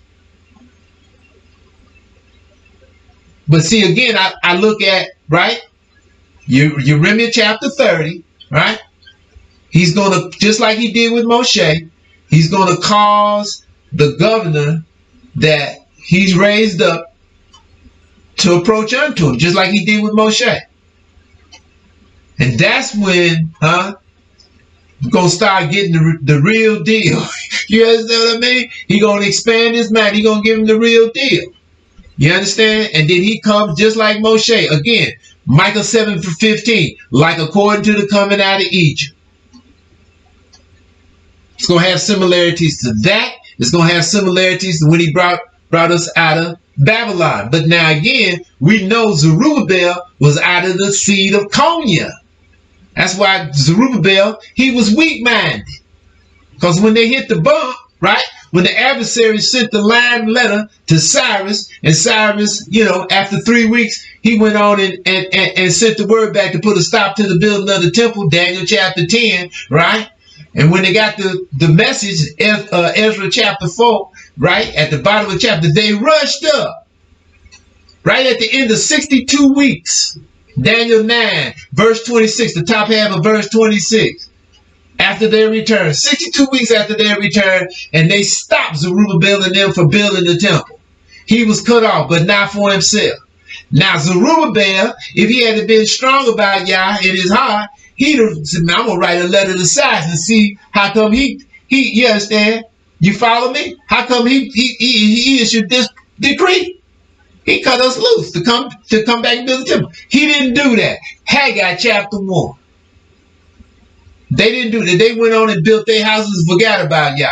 14 years later, the second year of Darius the Persian, at the bottom of chapter 4 Ezra, right? That's when Yah raised up Haggai. Chapter 1 and chapter 2. Ain't but 2 chapters, right? He raised up Zechariah, right? To prophesy to him. And then, as you understand what I say here a couple of months back, when about 2 or 3 months ago, brought that when you look at Hezekiah, chapter 2, verse 7 is where chapter 3 really begins. Okay? Zechariah. Chapter 3 really starts at chapter 2, verse 7. You understand? El brought that to me. Verse 6 is when you see there, like El brought to me. That was for those who didn't come back in 536 BCE, who was still up there in Babylon back there in 536, 535, 533, 530. You understand? As you come down. And it's not until when? Around 520, 521, 520. You understand? You see what Yah brought through Zechariah. Chapter 6, what does he say? When they come, from Babylon and build in the temple of Yah, then you're going to know Yah has sent me. When they come from afar and build in this second temple, then you're going to know Yah has raised me up as a prophet. And that's what happened. That's why that chapter 2, verse 6, come flee from the land of the north.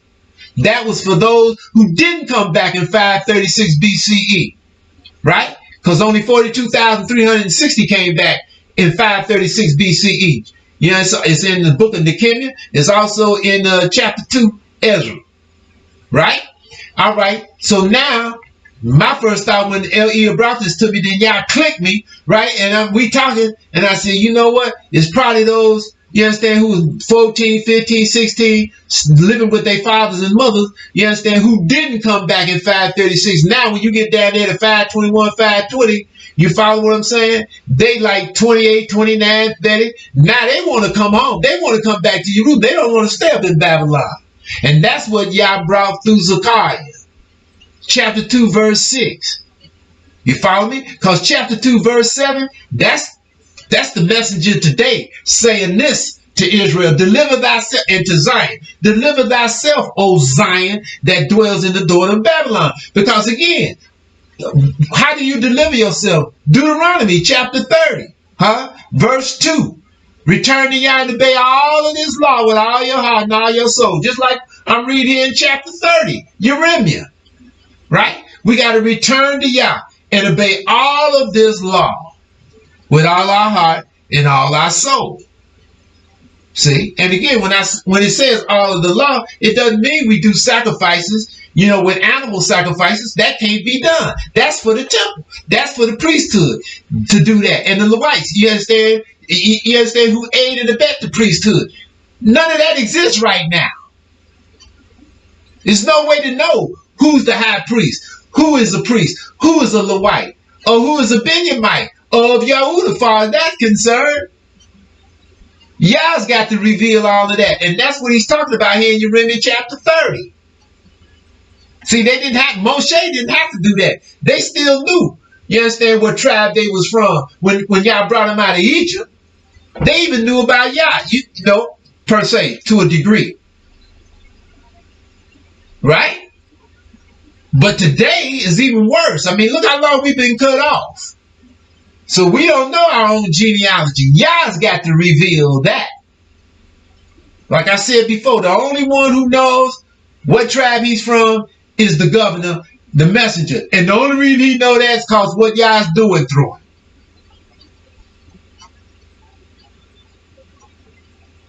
And he's the one that, Jeremiah chapter 30, Yah's going to have him draw near unto him.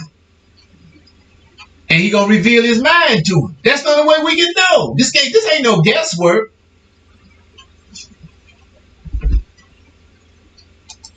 What's next? Okay, Yakai. Peace to you, Ezekiel. And Yah bless. Said, this is a question from Twitter username Ricky in the UK who follows Yah righteousness. What day will Purim fall on this year? Again, we look at March the 14th and the 15th. Okay, and that's a Monday and a Tuesday in March, next month.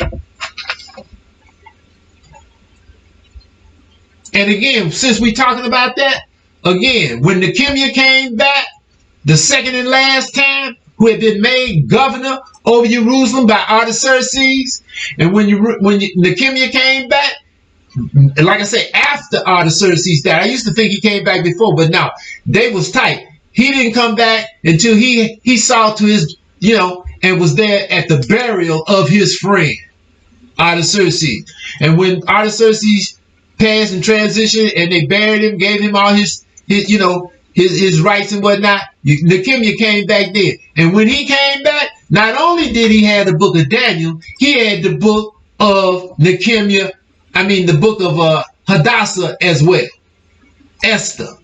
He had that book too. What's next? Okay, Joshua 1955. You says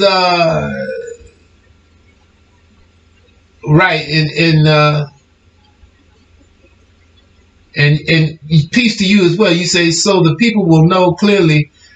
Yeshaya 9:6. The Edomites are trying their best to get you to lose the peace that Yah has given to you. Well, again,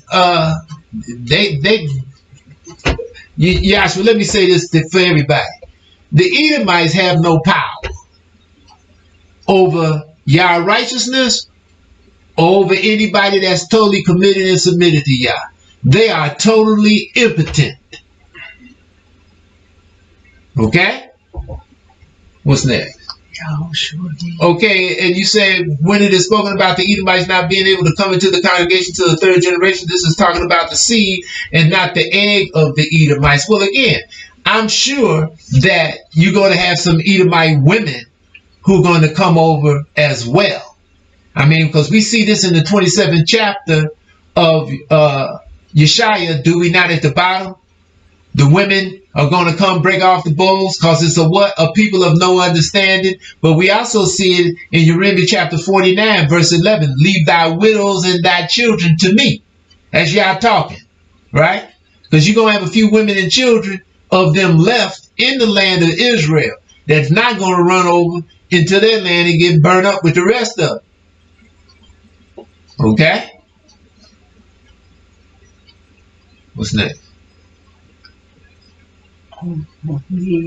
Okay, Othaniel, you say in Obadiah 1:20 the place Sepharad, and in Genesis 10:30 the word is Sephar. Is it possible that these two names represent the same place? Very well could be. It's funny that you asked that, because that brother just called about this Sepharad in the one chapter of Obadiah here, I don't know, 4, 5, 6 days ago. And he was saying that was representative of Spain. But I got the Strong's looked it up, and it's representative of what you got right there, right? Asher, Assyria. Okay? And I told him that. He like, oh, it does? He wasn't hip then. So I said, yeah, that's that's not talking about Spain from what I can see. That's talking about Assyria. And we see in the book where Yah said, I know it's in chapter 11, Yeshaya, right? Where Yah gonna bring the dispersed of Israel out of Assyria. That's one of the places where we gonna come from, because that's where we are. What's next? Okay, Kavia, peace to you and your house as well, and happy Sabbath. Okay, I see you say Caesar, Messiah. The Roman conspiracy to invent JC is a good book that exposes the lies of the New Testament. Okay, I'm all for everything that exposes the New Testament for the lie that it is fine with me. That's good. You put that up for anybody that wants to get that. You know what I'm saying? What's next?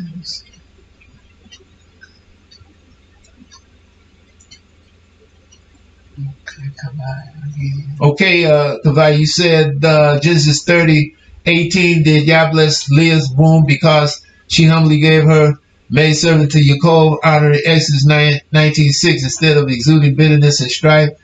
She embraced him, taking on another wife. I don't look at it that way. I look at it as Leah was about the law.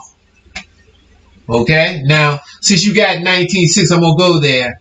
And you say you got 16.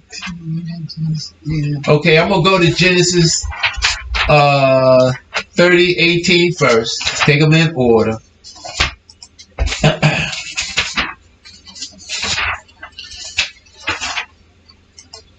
Okay, 30:18.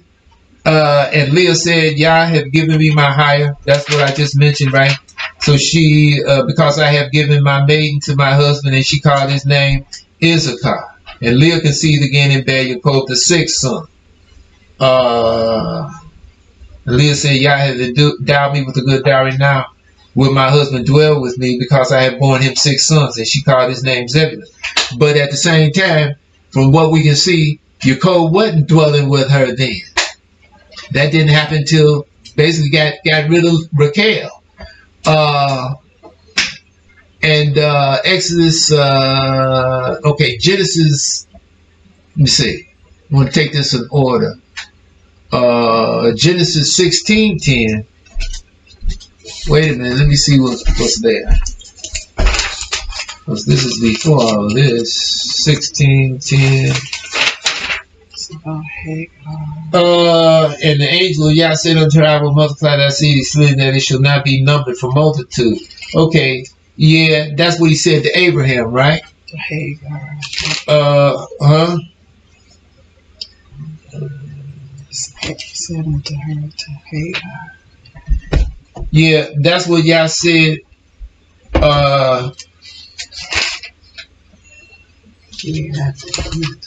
Yeah, to Hagar.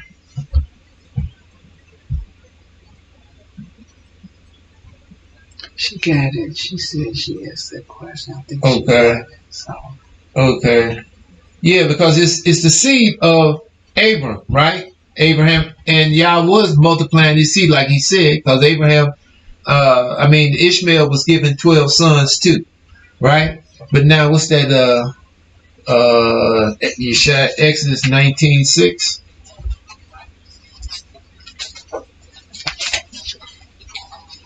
Okay, and you shall be unto me it says kingdom or dominion of priests and a holy nation. These are the words. Yeah, okay. Yeah, that's Israel as a whole is a nation of priests, because we all have to know the law, right? But again, this situation with the two sisters, right? They were in competition. That's why you don't take two sibling sisters. And in this doing this, it caused acrimony and dissension, and we see that not so much with Reuben, because Leah, when she was conceiving, when Reuben was conceived in her, she had thoughts of hope and expectation. She was jubilant that she, was impregnated. But then after Reuben, Jacob started showing her even more hatred. And then we see this expressed in Simeon and then Lewi, right? And Lewi, like I said, was following, as Jacob and Yadasa brought to me, he was like following Simeon. But now at some point, when it looks like, because we talked about this and it looked like so when they got down into Egypt, it looks like Lewi, from what they brought to me, I'm like, okay, so Lewi must have now really plugged into Yah when they got down into Egypt. You follow me? And really must have turned to Yah. And this is expressed how Yah brought forth Moshe and Aharon, the first governor and the first high priest. You follow me? In Lewi, because he was being swayed by his older brother Simeon. Because we see Simeon, like I've said in the past, he's not even mentioned in Deuteronomy chapter 33. Okay? But again, this goes back to Jacob, and this to me should show us how it's so imperative that, like it says, we know that's talking, as Yada brought to me years ago, that Malachi chapter 2, the wife of the youth, is the covenant. But at the same time, that's also relegated to that wife, you know what I'm saying, that Yah brings to you. Because he brings a wife to a man. That's a good thing. It's supposed to be. Again, if the man is dealing with it properly and the woman is dealing with it properly, like I said in this session, right? You get some wives, they don't know their place and they get out of place. Okay? And that's not good. Some wives want to be competitive, right? That's not good. Okay? Like I said when I expressed about Yada. Yada has a mind of her own. I wouldn't have her any other way. Everybody should have their own mind because they got their own heart, right? And should express themselves. But at the same time, right, Yada, she's going to do what I want. That's the top and bottom line. Again, if we disagree, she's going to voice that and we're going to counsel about it. But in the top and bottom line, if I decide to do what I'm going to do, she's with me. Okay? Now, again, you've got, some women who are not that way, right? And, you know what I'm saying? They're like, try to do things to have their own way. And they'll do things without consulting their husband first. Okay, and if we know in the law, if the husband's not for it, they're not supposed to do it. Right? If they voice something to the husband and the husband doesn't say anything, then he's like condoning whatever they voice to him. Right? So again, the wife, like it says in Genesis chapter 3, is the helpmate. What you pointing at? Okay, you said, what's this up here? Okay, so you said you agree, may I be pleased, if pertaining to the law, should a woman remain silent or try to encourage her husband? When you say encourage, I mean, now that means if the husband, if the wife thinks the husband needs encouragement, I mean, that all depends on the situation. Okay, I mean, if the husband, if he's voicing his thought and his mind, how do you mean encouragement? You mean trying to change his mind about something? Or I mean, I don't know exactly what you mean by encouragement. It all depends on, the husband and where he is, and his stand, what he voices, right? Maybe sometimes the husband might need some encouragement. I don't know. Sometimes maybe the husband, you know what I'm saying? Like I said, things are established in counsel. That's the book, right? Things are established in counsel. Okay?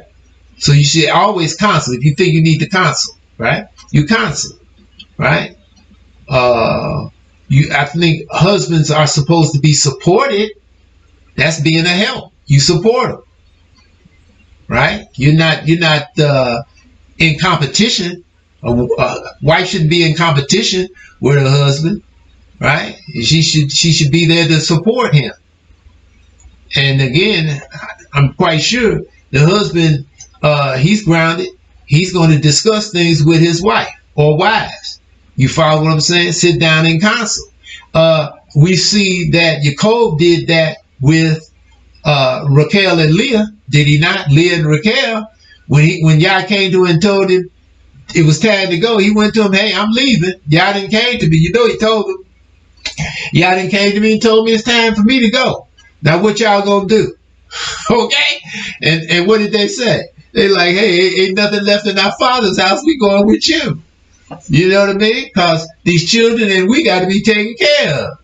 You know what I mean? We don't see anything about love. Okay? Now, it was totally understanding, and we see that expressed in the book.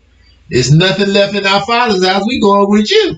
Now, what's next? Okay, Othniel, you said, is it possible that Esau molded our minds so much that each time we see the name Egypt in the book, that in actuality it should be Mizraim? Well, it's the same thing, is it not? Egypt is Mizraim. Mizraim is Egypt. Okay? I mean, you can say Mizraim, anybody that's knowledgeable don't know who you're talking about, right? And again, I don't look at it, yeah, we've been bombarded, but that was supposed to happen, right? Until we sought Yah out. Again, in the fishing period, those of us who sought Yah out, right? And if we sought Yah, he will allow himself to be found, as we can all testify to, right? What's next? Okay, Zionaya, you said peace to you as well. In your house, say on the days when we honor Yah by not working, no servant work, would pay time off be the same as working since one is gaining financially? No. If Esau want to pay you, fine, let it pay you. If he want to pay you double time, let it pay you. Okay? You ain't working. No. What's next?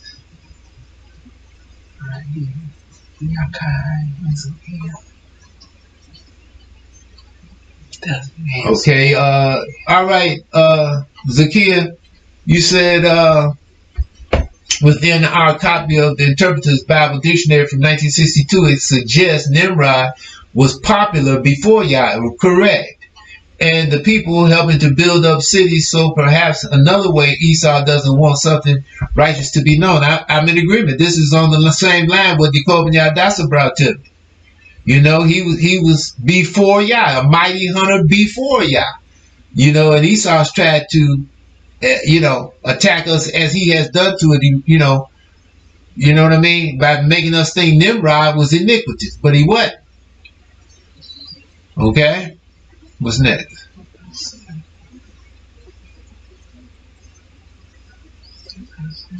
I think that's it? Yeah.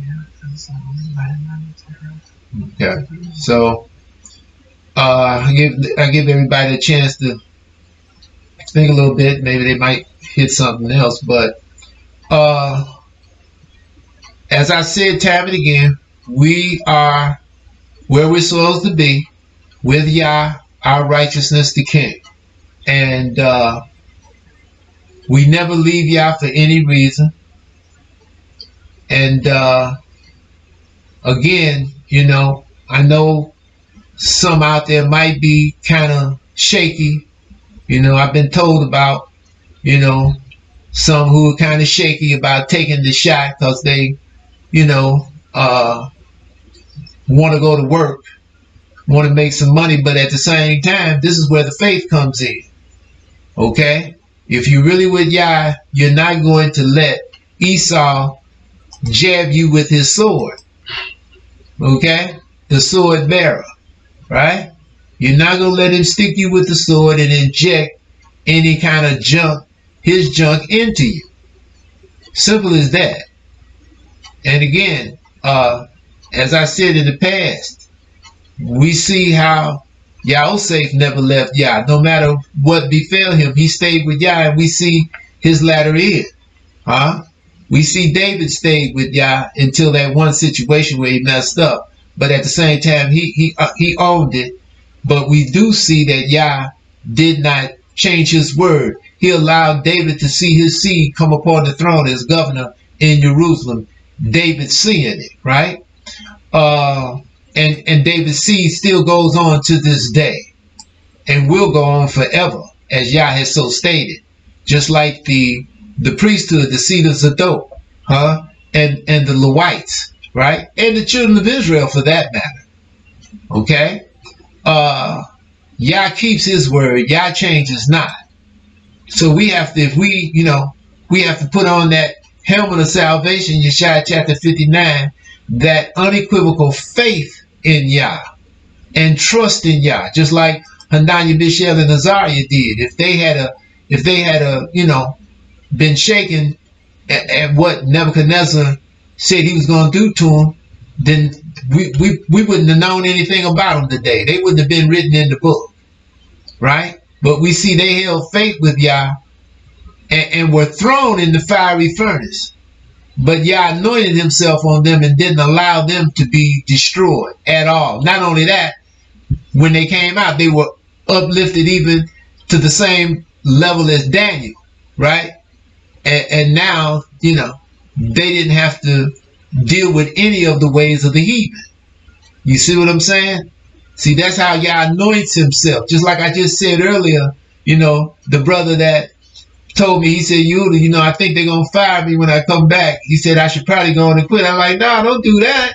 I said, you know, let them see, you know, go on back and see what Yah, you don't know what Yah do. He called me like, I came back and they told me they got some extra money. I'm going to get a raise.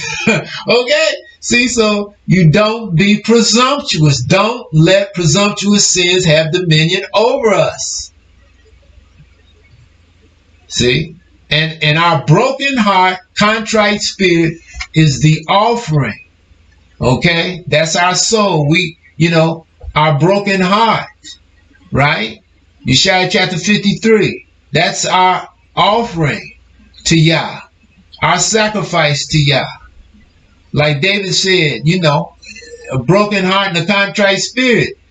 All those who have that because of Yah and Yah, you know, not being established in Jerusalem, and what has happened to Israel and what has happened to the earth and the people of the earth to this day, right? And what our forefathers did in allowing, you understand, this breach to occur.